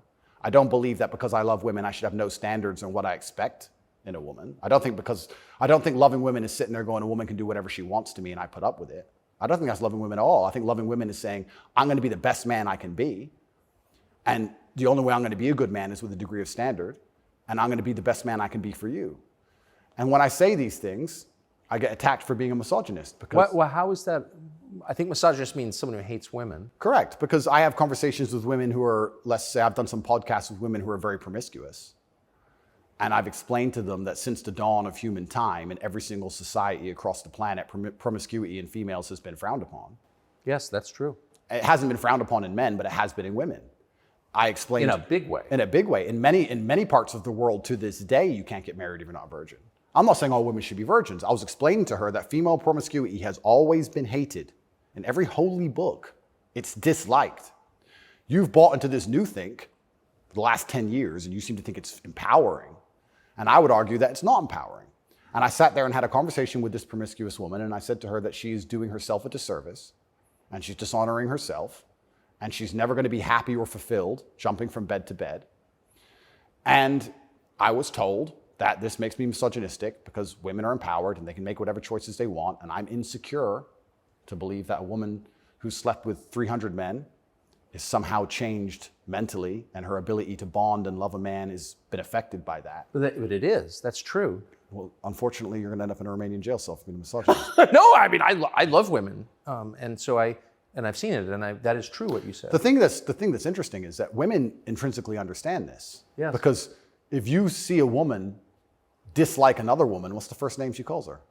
Slut. It's the first thing a girl says to a girl she doesn't like. It's the biggest insult that comes to her mind is that she's promiscuous, right? So it's interesting, but I've been called a misogynist for that. And then I've been on the internet for a long time. I've made some jokes. I've made some videos, and people don't understand satire or comedy. There's one that they keep repeating. I made a joke. Next to my bed, I had a Glock, like many people do, and then I had a knife next to my bed, and there was a comedic skit where it said, the girl caught me cheating, and she picked up the knife, and I slapped it out of her hand and said, you still love me? And they cut the bit out where I talked about the girl attacking me with the knife. They just took the bit where I say, slap the knife out of her hand, you're the boss, da-da-da, and he's a misogynist, and it's just taken out of context. And that's another thing that's happened to me, and I am aware of this, and like I said, I take absolute self-accountability, but the way you make jokes and make videos when you get 100 views is very different than the way you would make a joke or make a video when you get millions of views. And when they're trying their best to look at a 4-hour video and find 3 seconds. I'll give you an example of it, where it hurt me very recently. I did a podcast where I was discussing corruption. I discussed which country I believe is the most corrupt country in the world. They start a lot of wars. And the answer to that by the person I was discussing it with is, well, you live in Romania. Romania is corrupt. I said, Romania is corrupt, correct. But I don't think there's certainly corruption, but they don't start monumental wars which end up in millions of deaths. I would argue that their corruption, because a policeman stops me and I can bribe my way out of a parking ticket or a speeding ticket, is far less destructive. So we discussed this at length for hours. They cut out the bit where I said Romania is corrupt and showed it to the judge. That kept me in jail. Ooh. Yeah. So, and that's my problem in a nutshell. Long format content, people will find a little bit, edit it up, and try and attack me with it. And that's where this whole misogynistic things come from. It's either from me arguing with promiscuous women on podcasts designed for promiscuous women to argue their point, and I destroy them so flawlessly that I'm a bad person, or something taken out of context. And it's insane because, like I said, the amount of support I get from women is actually monumental. The amount of mothers who write to me and say that their son's doing better than ever. The amount of women who write to me and say that their boyfriend's doing better than ever. The amount of women who love me and just want to meet me. This idea that I'm hated by women is probably the biggest lie about this whole story. I don't want to brag, but I can assure the world that's absolutely not true. I had thousands of letters of support from women. In fact, there was one girl, never met her. She would play love songs from her car outside the jail. So she'd put the music on and play love songs. And I managed to tweet out via my cousin the songs I wanted to listen to. Whitesnake, Is This Love? And and she'd play them for me. Never met her. Don't know who she is. So you're in a Romanian prison cell requesting Whitesnake on the radio in the car outside. Correct. And some girl would pull up and put kind of a surreal moment. Put her speakers on full and play me my love songs for a good 3 or 4 minutes before the police would come and make her move. But I got a song a day. But yeah, this idea that I'm universally hated by women is insanity. That's not true. So you said you're a mixed race. Your dad was black, your mom was not, was white English. What do you make of the race conversation in the United States? I think it's deliberately, they're trying to put fuel on the fire and they're deliberately trying to accelerate division. This is what I believe. I think that if a black billionaire and a white billionaire meet somewhere, I don't think there's much conversation about race. I don't think... No. I don't think there's any racism. No. Interesting, no? They're not that interested in the topic, actually. They don't care. Right. But amongst the lower echelons of the populace, they seem very interested in trying to turn us all on each other. Yes. I wonder why that is. And I wonder why they deliberately make laws and push media matters which are designed to do exactly that. I wonder why that is. We can sit, and I have my own theories. But I think what certain people in the world would be most afraid of is the white people of a certain economic class and the black people of a certain economic class shaking hands and saying, this is bullshit. I think that would be very intimidating for them. So it's certainly accelerated. And it's also very interesting because as a mixed race person, I will also sit and state, I don't look particularly black. Most people can't guess where I'm from. I've had more discrimination against me for being a straight male than I've ever had for my skin color. I've had more people look at me or have problems with me purely because of my sexual orientation and my generally masculine essence than I've ever had anybody say anything about my skin color ever. And I'll also say, if somebody has a real problem with my skin color, who cares? If someone's that ignorant, who gives a shit? It's also, I do find it amazing they manage to psyop people into being so brutally offended by it. If someone were to come up to me and say, you're not white, I'd say, correct. Have a nice day. Who cares? It's amazing how they've got everyone wrapped up in this. But yeah, it's certainly accelerated. Another thing that's very interesting about it, especially in America, a lot of Americans are insulated to, I feel like, world history. Yeah, I've noticed. You know, they're like, oh, slavery, slavery, slavery. Slavery was everywhere. Every country had slaves. Arabs had slaves, the Chinese had slaves, Aztecs had slaves. Everybody had slaves. The American Indians had slaves. Everybody did. A lot of slaves. Correct. And they're like, oh, we've been enslaved. Everyone was enslaved. Unfortunately, the world wasn't such a nice place, right? And there's been ethnic divisions in every single country on earth since the dawn of time. There still is in many countries in the world today. They believe this is a uniquely American issue. And I would strongly argue that, one, it's completely and utterly not. And two, I think that if you are black, white, Asian, I think if you stand up, self-respect, work hard, try your best, turn up on time, firm handshake, don't make excuses for anything, don't look for an easy way out, no matter what your skin color is, in America or England or any other Western nation, I think you can be extremely successful. I don't think anything's stopping you. That's not the message you get from, say, Kamala Harris, who's also mixed race. Her dad was Jamaican, her mom was Indian. Yeah. But race is really at the center of her identity and her politics. What do you make of, say, Kamala Harris? Well, let's look at why they purport the idea that depression is so powerful and that you can just catch it from the sky and now you're permanently depressed no matter what happens to you and there's nothing you can do about it and you can't improve your life and you can't be a better person, right? It's that self-limiting belief.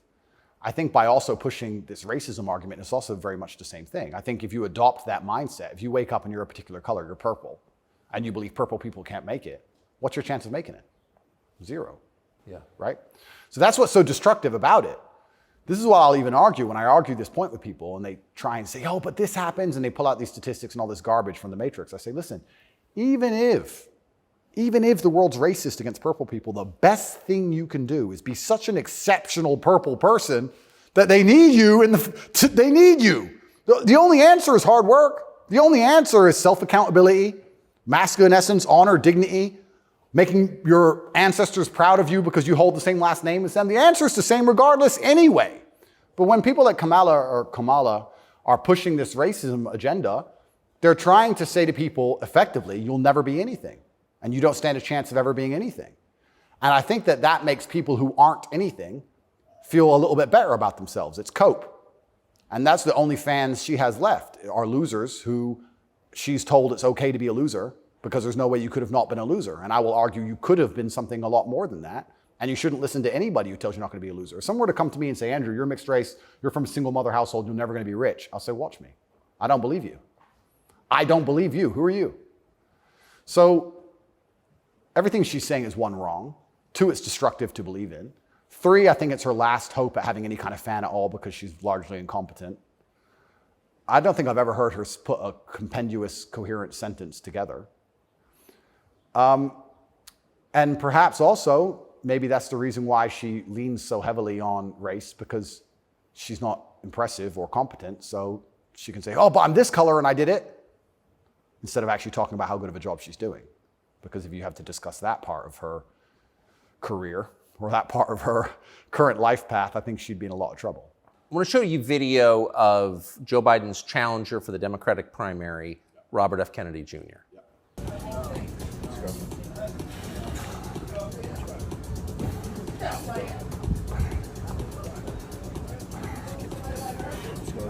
Six.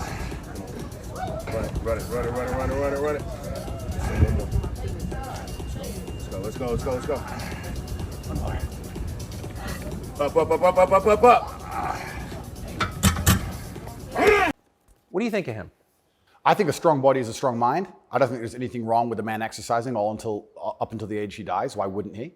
I think that the bottom line of masculinity since the dawn of human time has been a propensity and a capability for violence. I think that's what makes a man a man.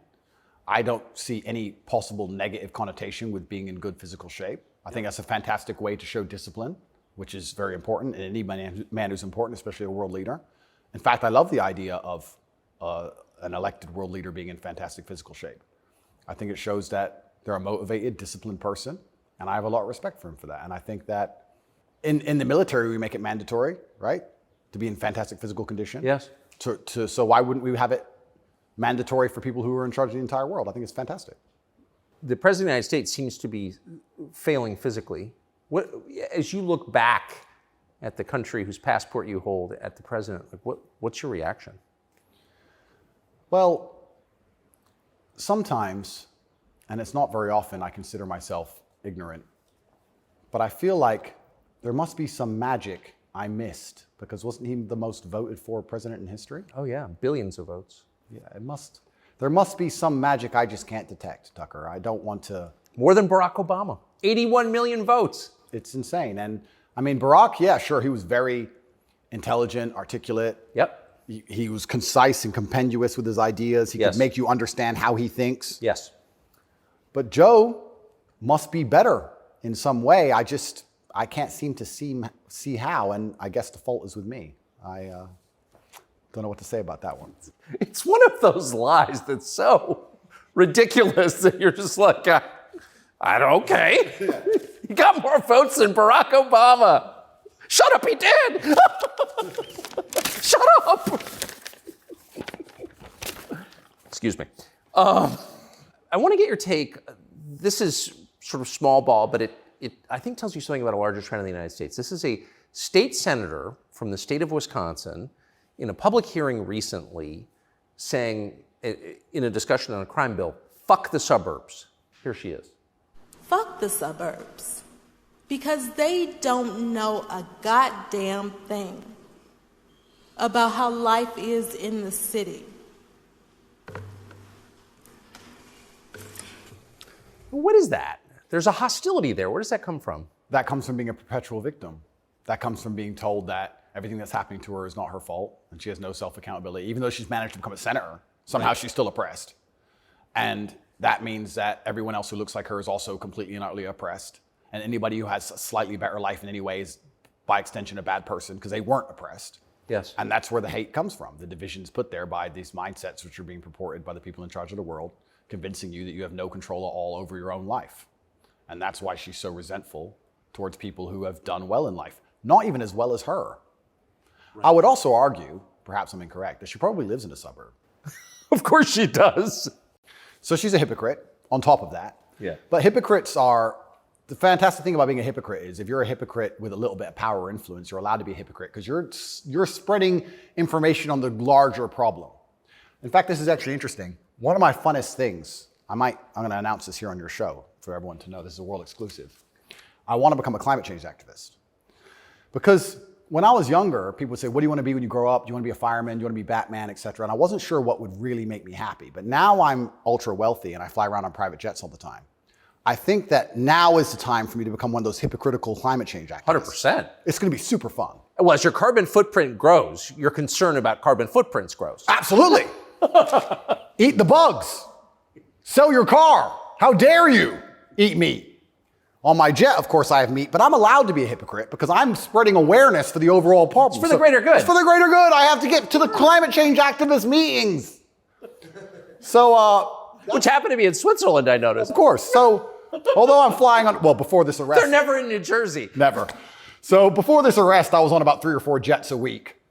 But every single time I was flying on my private plane, I was extremely concerned about the carbon footprint. Of course you were. And so I am now a climate change activist. I just want to let the whole world know. Because once you get to a certain level of power of influence, you're absolutely not really allowed to be a complete hypocrite. So you're allowed to live in the suburb and then tell everyone, fuck the suburbs, and pretend that you're oppressed when you're a senator of the most powerful nation on the planet. Because it's a logic fail on every level. So one of the human activities has got to produce the greatest carbon footprint is, I would think, war, right? I would think so. Diesel-powered machines, munitions going off. So I was a little bit surprised to see Greta Thunberg with Zelensky this morning. What's interesting to me is this.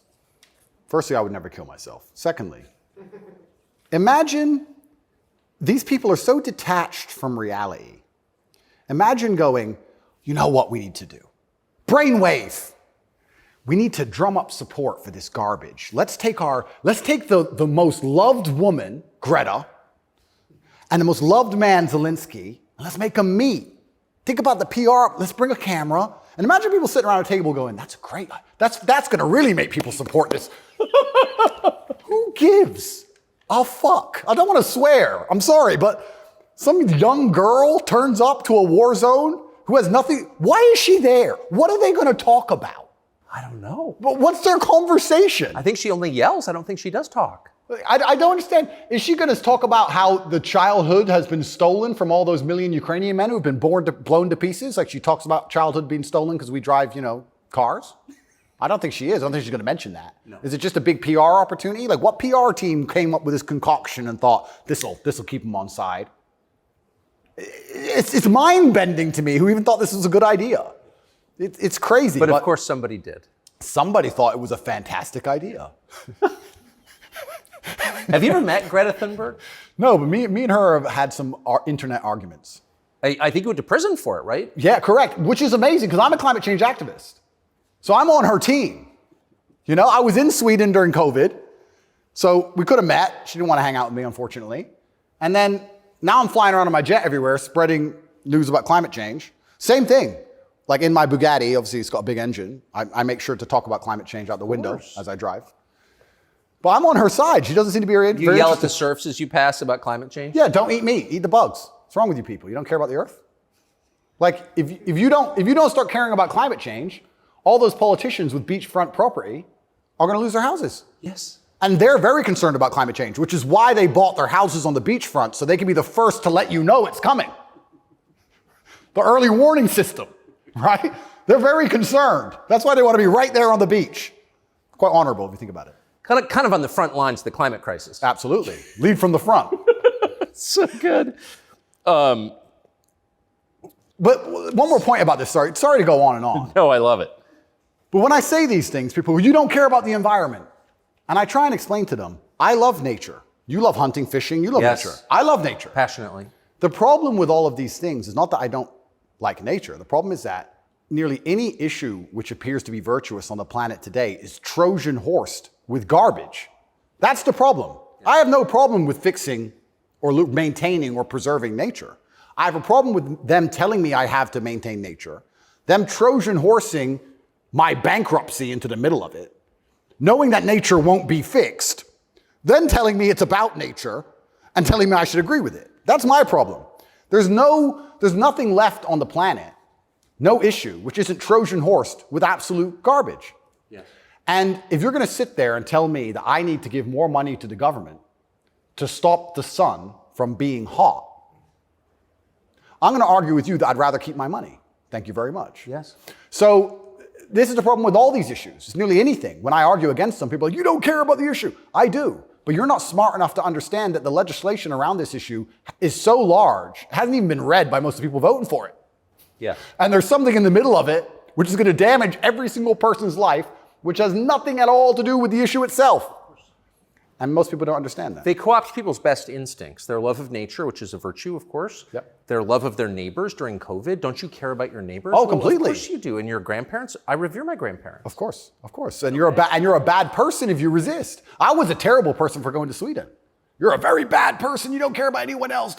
And that's how they do. It's weaponized virtue. And my opposers, every single virtuous thing that comes out of their mouth is never from a place of virtue. It's from a place of hate. Yes. It's weaponized. And also, and I don't talk about this very often, but people can go right now to tatepledge.com.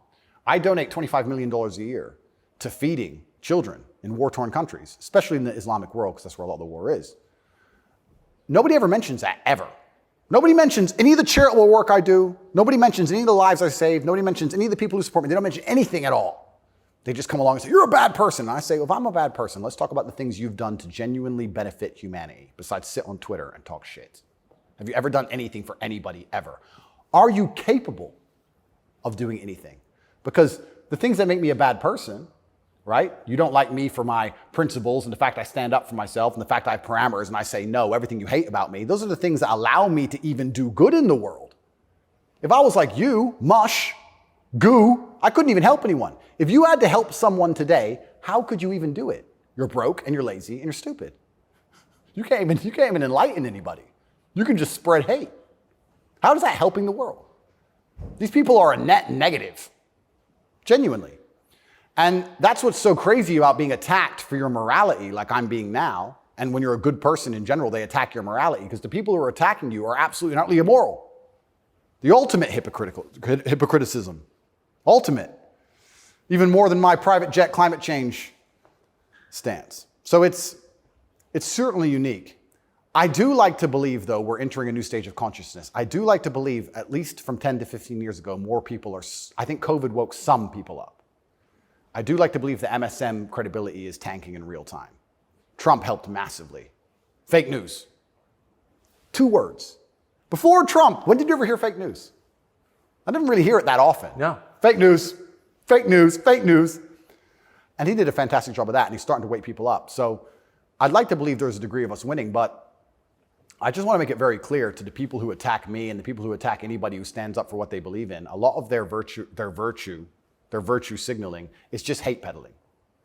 And when they can't call you unsuccessful and they can't call you stupid, they have to find a way to hurt you. And the only way they can do that is to say you're a bad person. I've noticed. Yes, I have. So here's Joe Biden expressing his concern about how Putin is doing in the war in Iraq. Interesting.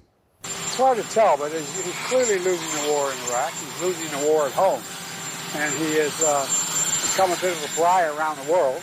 Do you think Putin is losing the war in Iraq? I don't think he's losing the war in Iraq. I don't think he's fighting a war in Iraq. Okay. He also said he's losing the war at home. I don't think he's fighting in Russia. And I'm also not sure he's losing. So it's a pretty interesting statement on many levels. It's scary. You know, it's a joke, but it's scary. Because I would never kill myself, but I think the reason he was put into office is because he's incompetent. Yes. Because that makes him easy to control and influence. That's what's most scary. It's not scary that he's become incompetent in office. It's that they looked at him and goes, that's who we need. That guy. That's what's most scary to me. Does it surprise you that the weakest president is also the most destructive? Weak men are always destructive because hurt people hurt people.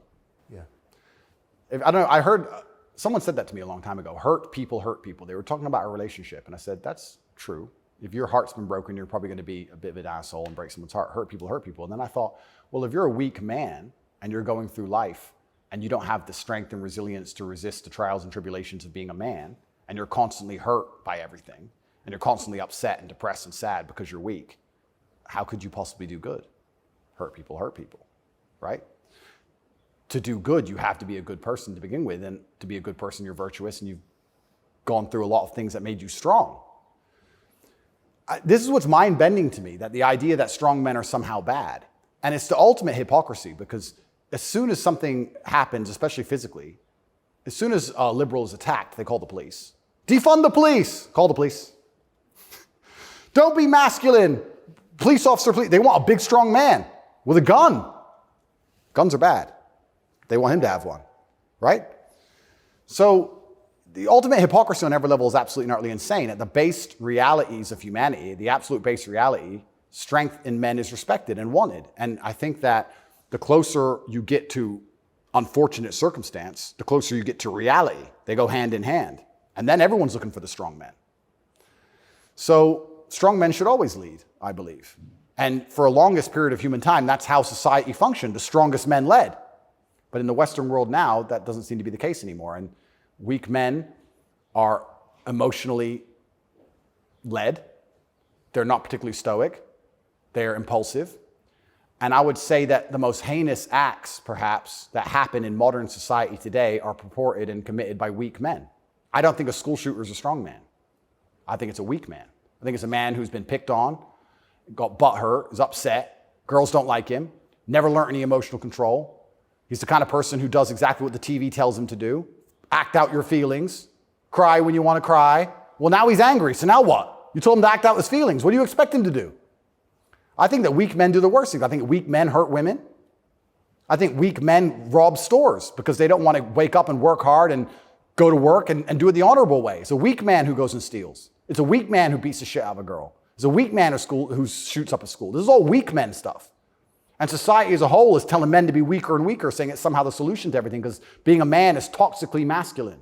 Being a strong man is bad. It's toxically masculine. To be a good man, you have to be a very weak one. Well, look at the most heinous acts that are committed in society. Show me a strong, honorable, virtuous man of principle who's doing any of this stuff. So weak men commit the atrocities in this world. Absolutely they do.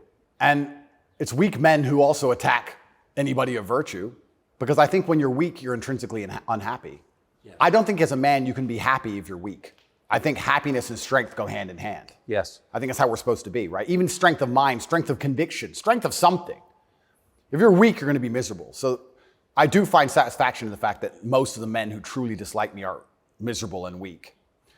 And also, like I said earlier about women being gatekeepers, women are fantastic. Women are they're like a barometer for society. I would say you can measure the strength of a society or the virtue of a society or how decayed a society is largely by the actions of many women. I'd like to argue that point. I can argue that point in many different ways. But women really want their man to be strong. Of course. They will punish you for being weak. And I'm not saying you can never cry to your woman. I'm not saying you can never open up to your woman. But there's going to become a time where she expects you to just be capable. There's a problem. And even if you don't know how to fix it, your job as a man is to say, I'll handle it. Even if you have no money and no hope, and to go find a way to fix the problem. If you're weak and go, I don't know, she becomes very resentful towards you. And she'll punish you for that weakness. And I think what she's trying to do on an evolutionary standard is inspire you to man up, because it's your job to protect her, isn't it? Of course. So if she sees you and looks at you and doesn't see you as a man who can protect her, she can't respect you. So every survey of female happiness in the West shows just a straight decline since about 1970 till now. Women are becoming less happy in the West. I think it's very obvious. What accounts for that? How can you be happy when all the men around you aren't men, right? We are the most beautiful union that God has possibly created on the planet. A feminine woman and a masculine man. It's the most beautiful union that can possibly exist. It raises children the best. Both parties are happier. Both parties gain. It's a net positive for everybody. There's no negative. There's no downside. But if you destroy one side of the equation, then the other side is going to be completely and utterly miserable and unhappy. How as a woman can you be happy if you can't find a man who you believe can protect you, provide for you, sticks up for you, has morals, has principles? There's none of those men left. So then what they do is just go from man to man trying to find it. And by the time they've been through enough men to maybe find someone semi-close to it, they've been through too many men to ever be happy. And then you have the absolute destruction of Western society. We talk about why men don't get married anymore. I can tell you why I wouldn't want to get married in America. I don't see the point in being married to a woman who's had so many partners before me that she can't properly pair bond with me, and then giving her the opportunity to financially destroy me. I think that would be a bad chess move. And I do believe in marriage. I think society would be better if everyone was married. I'm saying that if you're living in an immoral society, being a moral person, if you're not careful about it, you can get wrecked. If the game is rigged, you have to be very careful if you play it.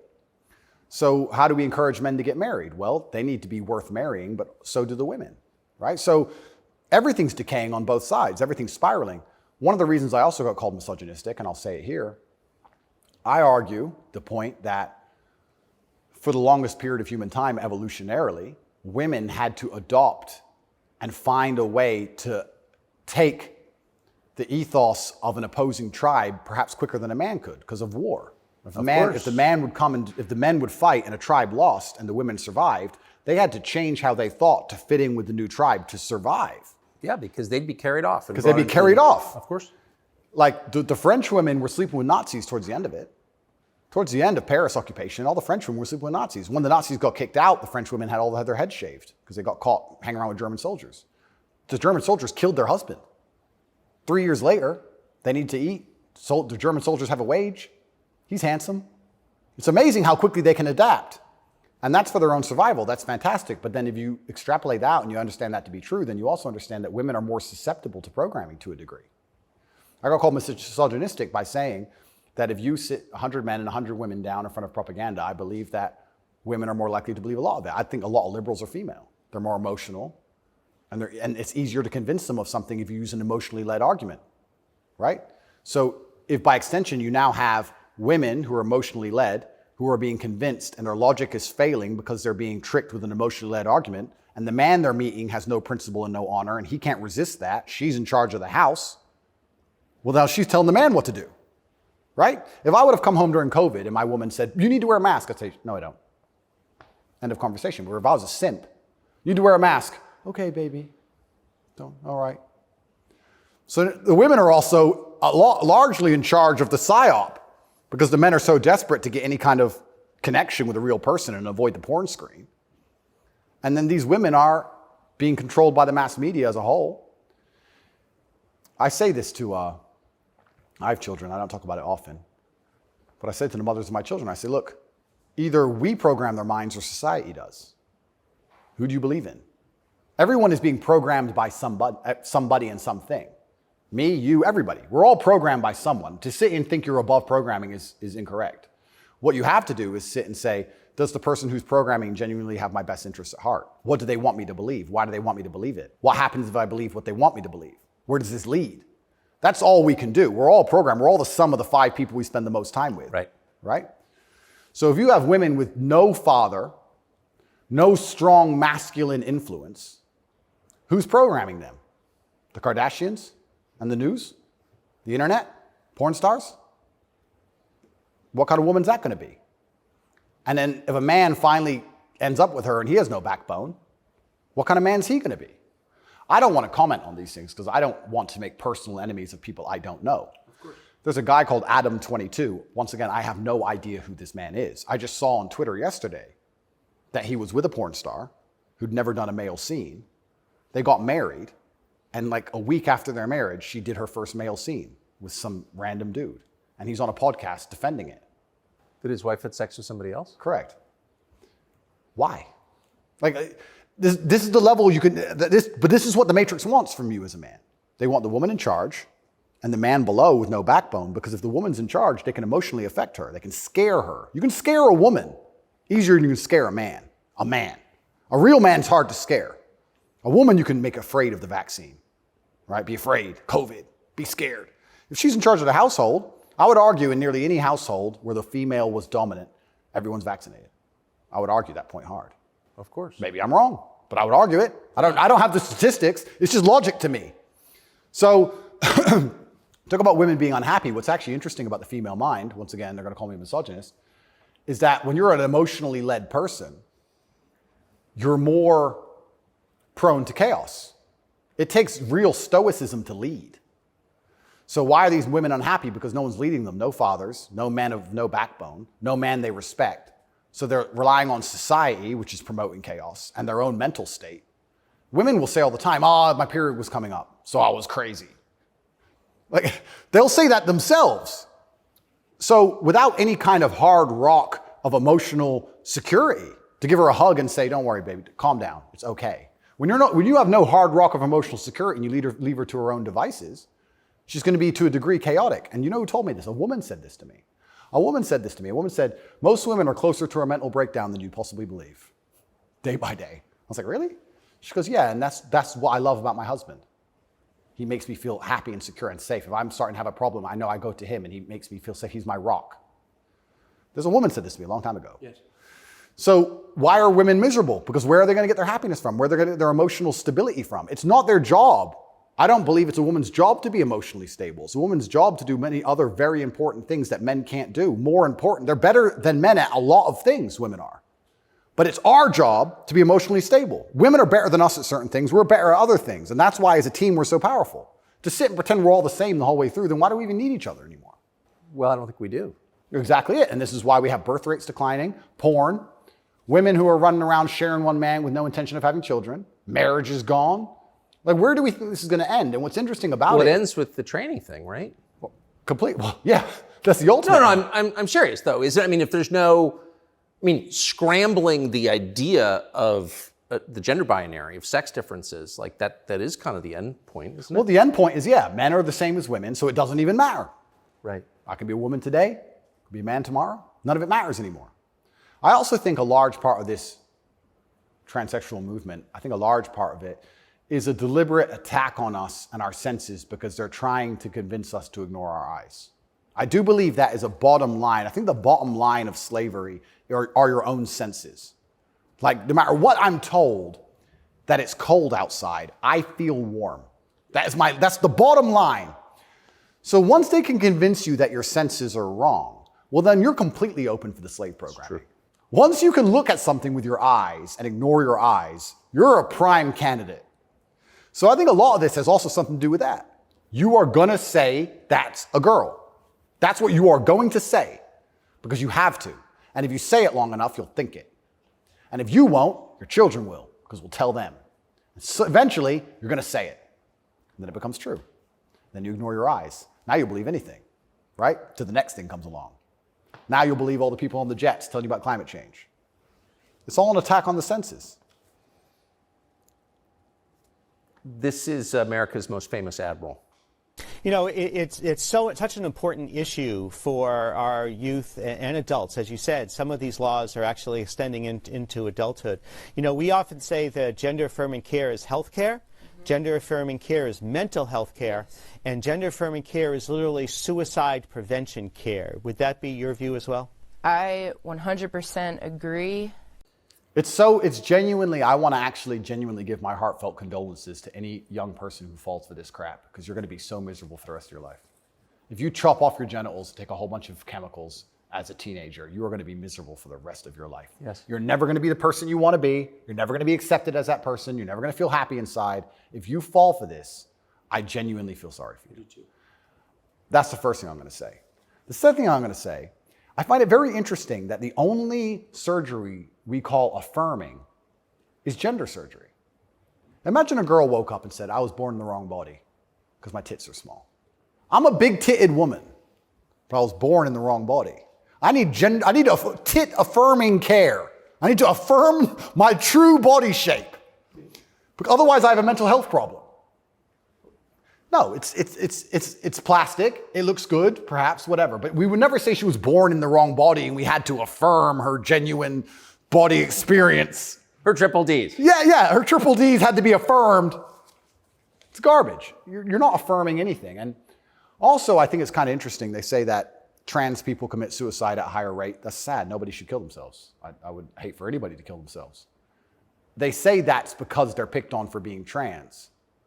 I don't know why anyone's ever had the argument that perhaps they have a mental instability before this trans stuff, and that's why they're more prone to suicide in the first place. Seems like an obvious explanation. Seems like an obvious explanation.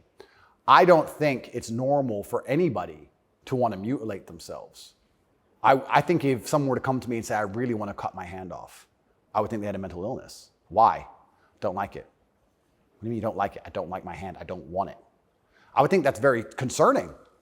So I really, truly feel sorry for any young people who fall for this. I don't blame them. I think it's a massive psyop.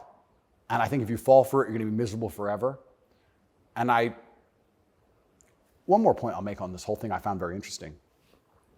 I'm a professional fighter, so I spent a lot of time in Thailand when I was fighting. Kickboxing was big over there. And I've always thought, no one's ever mentioned that Thailand has a bunch of ladyboys, right? But if you say to a ladyboy, are you a man or a woman? She goes, I'm a ladyboy. What's that? I'm a man, but I'm a ladyboy. They don't see themselves as women in the real sense of I am female. Right. They don't want to compete against women in sports. They don't want to pretend they can have kids. They don't talk about having periods. They're like, oh, I'm a ladyboy. It's like kind of like an in-between. It's got its own thing. India has the same. Yeah, it's fine. Nobody over there is genuinely arguing that they are actually female. Only in America are we doing that. And that's what's the craziest thing of all. Even if you truly, truly believe you need to change gender, and you truly believe it's the right path for you, and you believe you're not being psyoped, and you believe you're going to be happy, and you believe you need to mutilate yourself, that's all fine. But then to come along with the hubris and arrogance to tell me that I have to pretend you're something you're not, yes, biologically. That's right. That's absolutely not really arrogant. You can't tell me what I have to call you, right? I'm allowed to come to my own conclusions and opinions. And the whole point of being a human is that we've gone through life long enough to identify patterns. Imagine humans didn't identify patterns. One person went and got ate by the lion, you watch it happen, then you go for a turn. Like, no, you work out over time. Don't go near the lion, right? If I look at a person who's 6'4", muscularly built, right, with a big jaw and a beard, my brain and my life experience tells me that's quite often a man. That's very often it is. Very often. That's the conclusion I've come to. To come along and say, no, because I've decided to do X, Y, Z, you have to ignore all of the patterns you've identified throughout your entire life and everything you believe to be true. You have to throw away all the science and your entire worldview and everything about how you view the world. You have to eject that from your brain and call me what I want to be called is extremely arrogant. And if I went through the world and said everyone had to call me King Andrew, they'd tell me, shut up. Why? If they can get called whatever they want, I should be able to get called whatever I want. I want to be King Andrew, #1 savior of Earth, climate change activist. That's what I want to be. And if anybody calls me anything else, they're a bigot. That's what we're going to do. If we're going to go down that path, I'm going to make sure that my title is good. Lord of all beasts of the land and fishes in the sea. The most honorable man who's ever lived. The fastest human alive. Who cares? Doesn't matter that I can't run fastest. It doesn't matter, Tucker. I'm the fastest human alive. You must affirm my belief. I'm the fastest man alive. Greatest man in show business. Sorry, Tucker. Best political commentator there's ever been. Let's just go down this path of insanity. Why not? Walk around with stickers on our head. It'd be great. It'd be fun.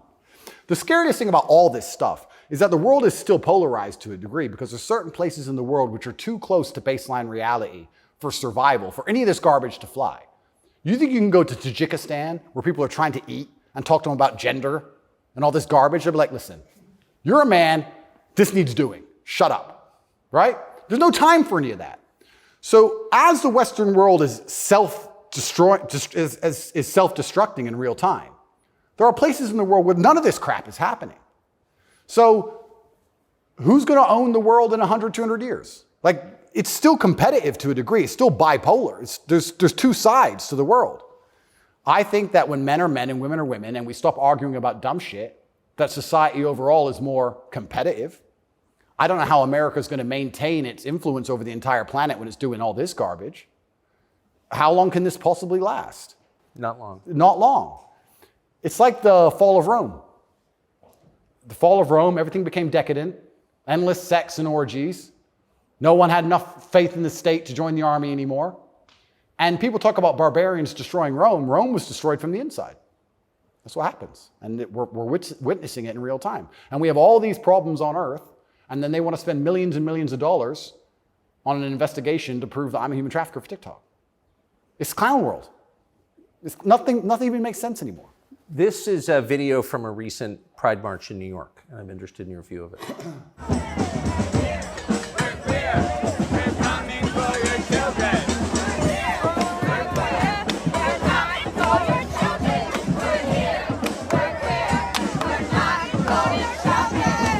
So I have a few points on this. The first point is that it is an unfortunate reality, and I'm not going to be called a bigot. I'm going to talk about the reality that the homosexual community cannot reproduce in and of themselves.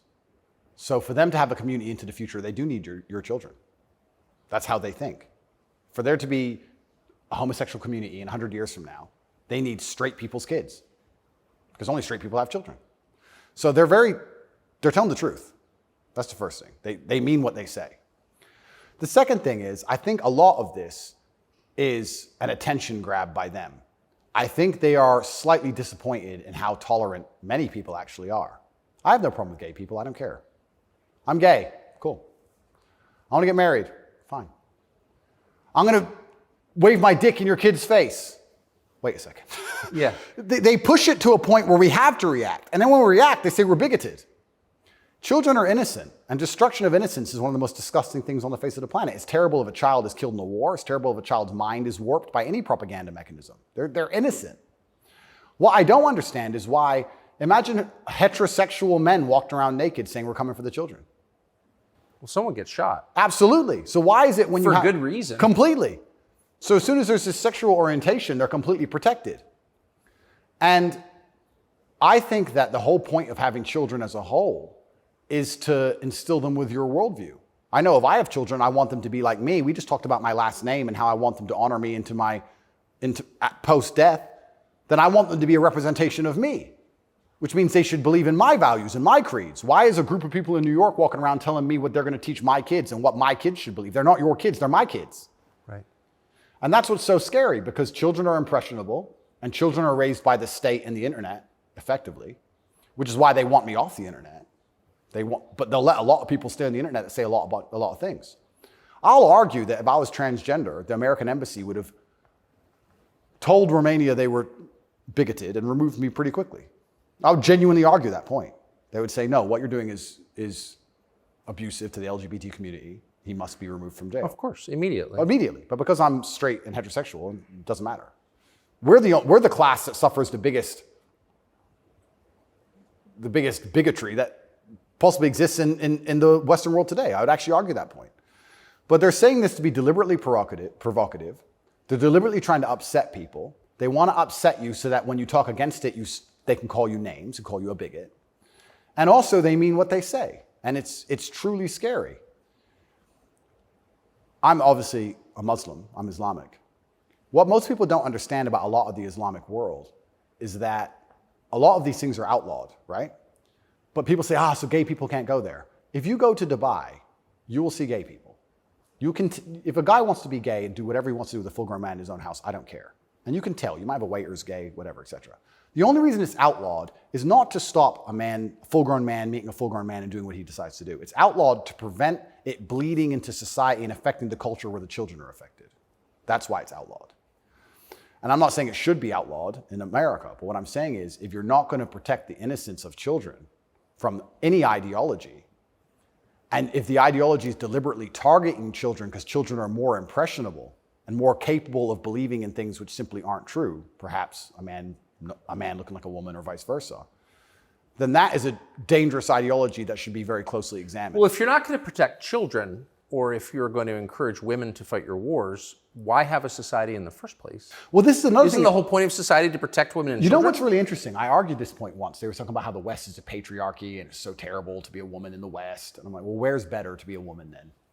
If it's not the West, please tell me. Pick another country besides America where you'd rather be a woman. It's garbage to begin with, but you're saying, America's a patriarchy and Americans are all misogynistic. And men are so bad and women have been oppressed since the beginning of time. It's always been a patriarchy. If that's true, why don't women fight our wars? Think about it. We can get the women of our country and the women of another country and let them go die in a ditch. And us men can just sit around being patriarchs. Why do we have to go die? Why do we have to go get our legs blown off? No, because we're a patriarchy. Women can go suffer. Or do the women get to stay at home and we go suffer? How is it a patriarchy? Right? So that's garbage to begin with. But I think, genuinely, to go back to that point, any ideology which is waking up and saying, our worldview is so extreme, the only way we can truly ensure it exists into the future is to find the most susceptible people on the planet to program and attack their minds, children. I think that that's a destructive ideology and should be very closely looked at. And it doesn't matter if it's LGBTQ or anything else. I think if you sit children down and pump propaganda into their brain, and that's the only way you can get what you want, then there's probably something wrong with your ideas because you're afraid to challenge them with a grown adult. You don't want a fair fight. You understand? They don't want a fair fight. They want to sit with a child who has no idea what he's talking about and tell him that men are women and women are men and vice versa, and just completely confuse the poor child because they don't want a fair fight against a rational adult. And that's scary. It doesn't seem a huge improvement over, say, ISIS to me. Absolutely. That's how do you convince somebody to blow themselves up? Well, you find a young man, teenage boy, and you program his mind. Exactly. And it's exactly the same thing. They don't try and convince an older man to blow himself up because he's going to sit there and go, well, why don't you blow yourself up? And then there's an argument. You go find a young, susceptible person, right? And that's what's so scary about all of it. And it's also kind of funny that like this whole LGBTQ thing is also linked to the patriarchy, also linked to all this other garbage and all these other false narratives and false ideas.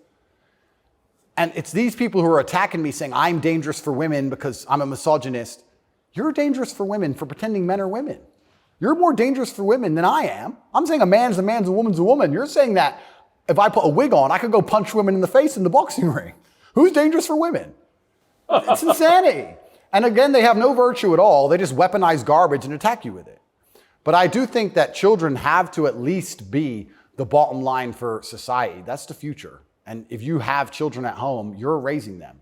And if you struggle to feed them, the government doesn't care. They are yours, and they're your problem and your responsibility, and you deal with all of the stress and all the worry of them being out late at night and all the responsibility of taking care of them, and you went through hell for them to exist. You don't owe their minds to anybody else. You don't owe it. So there has to be a point where you stand up and say, no, I raised this child. It's my child, not That's yours. my child. It's not yours.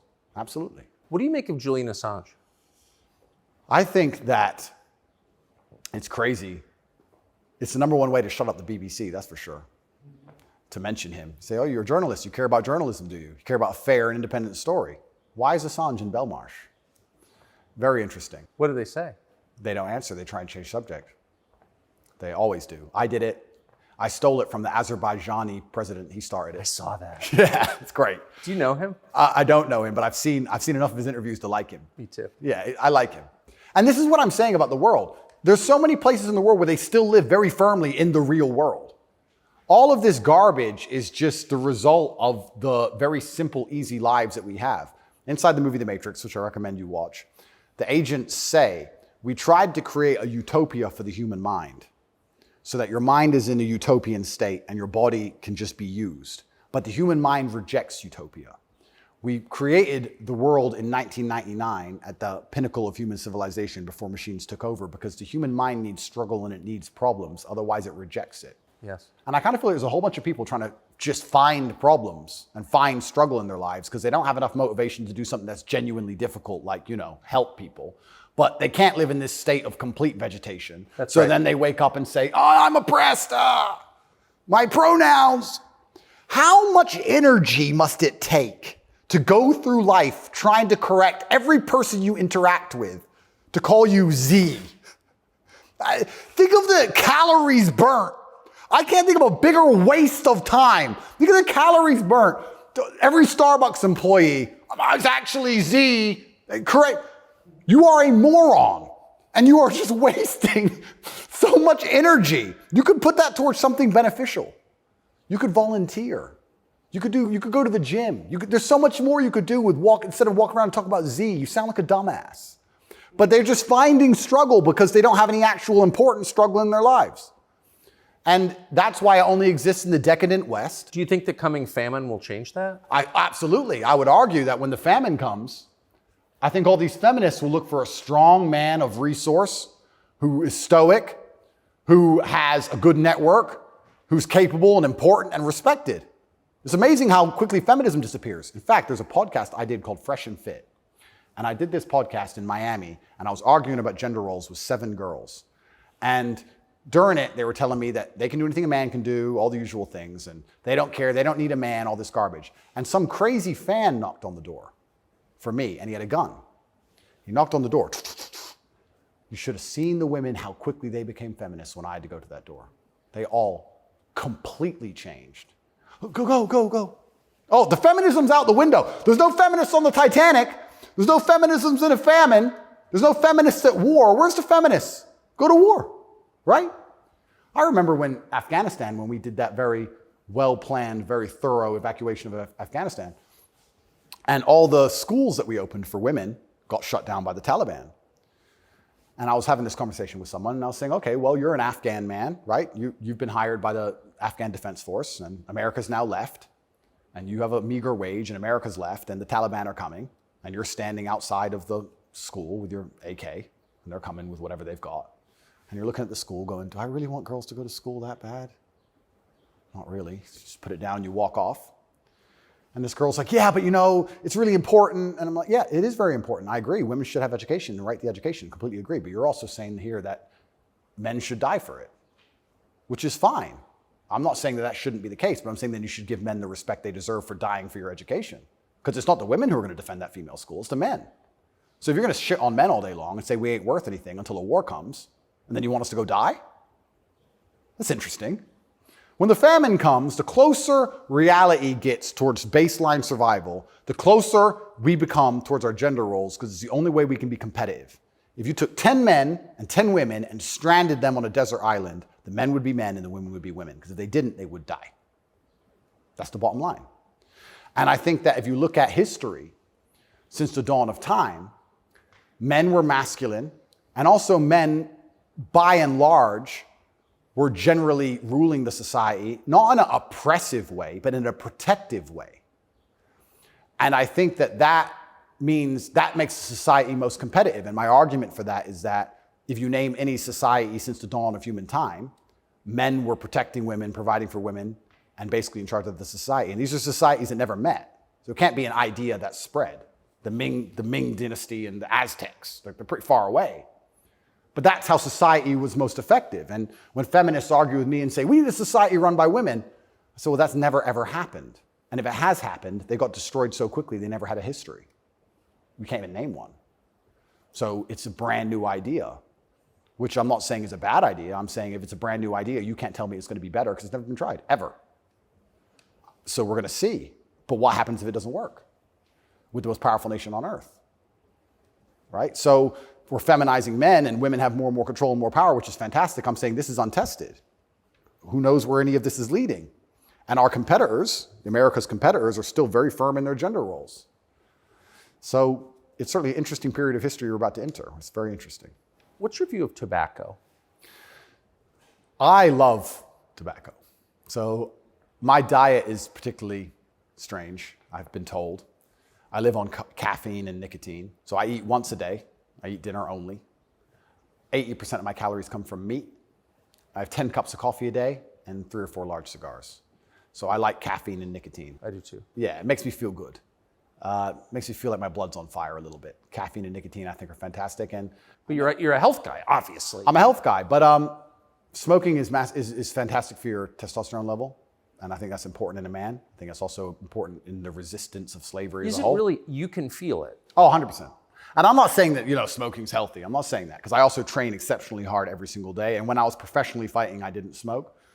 But I think in general, testosterone level is a fantastic way to measure your overall health as a man. But nicotine has a positive correlation of testosterone. Absolutely, levels. it's been proven. Yep, it's been proven repeatedly.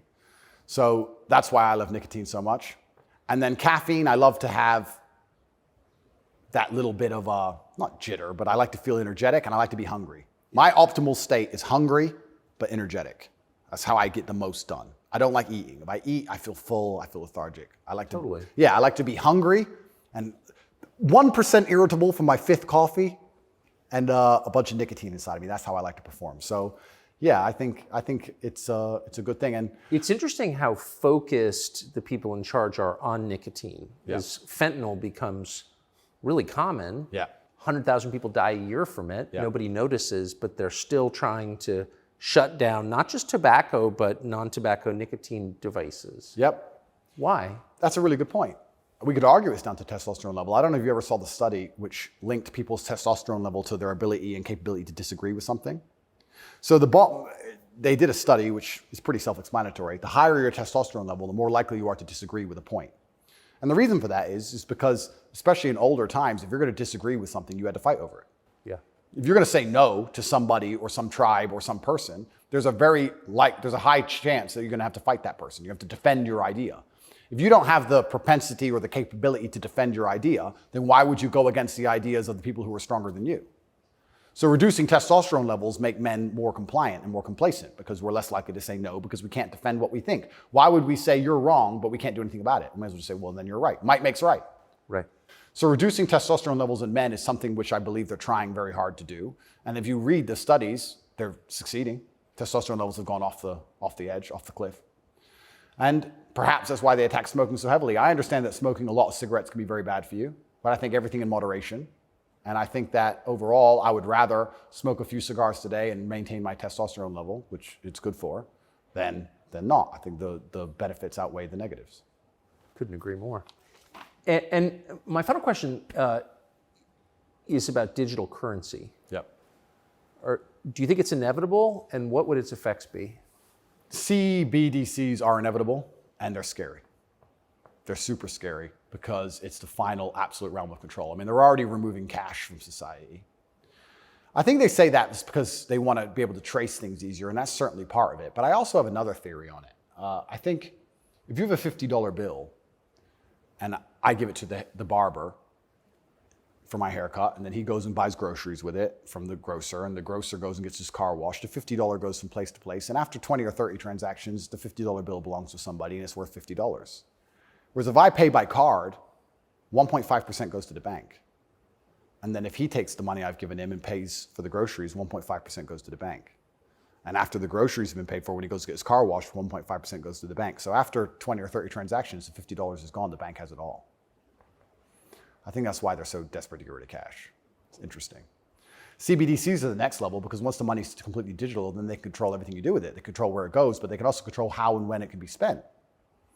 Imagine some terrible future dystopian society where your money arrives and they say it can only be spent on food, or it can only be spent on vegetables because you've had too much meat this week, or you can't buy transport to a particular area because there's resistance to government oppression in that area.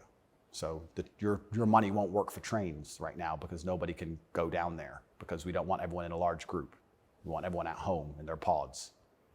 And they can track everywhere it goes, and they can also track how it's spent, and they can control how it's spent. They can put a time limit on it. You have an hour to spend this money. Scary. Like, think of all the ways they can inflict control over it. And I think this is actually one of the reasons why also I'm disliked. The BBC said this to me when they interviewed me.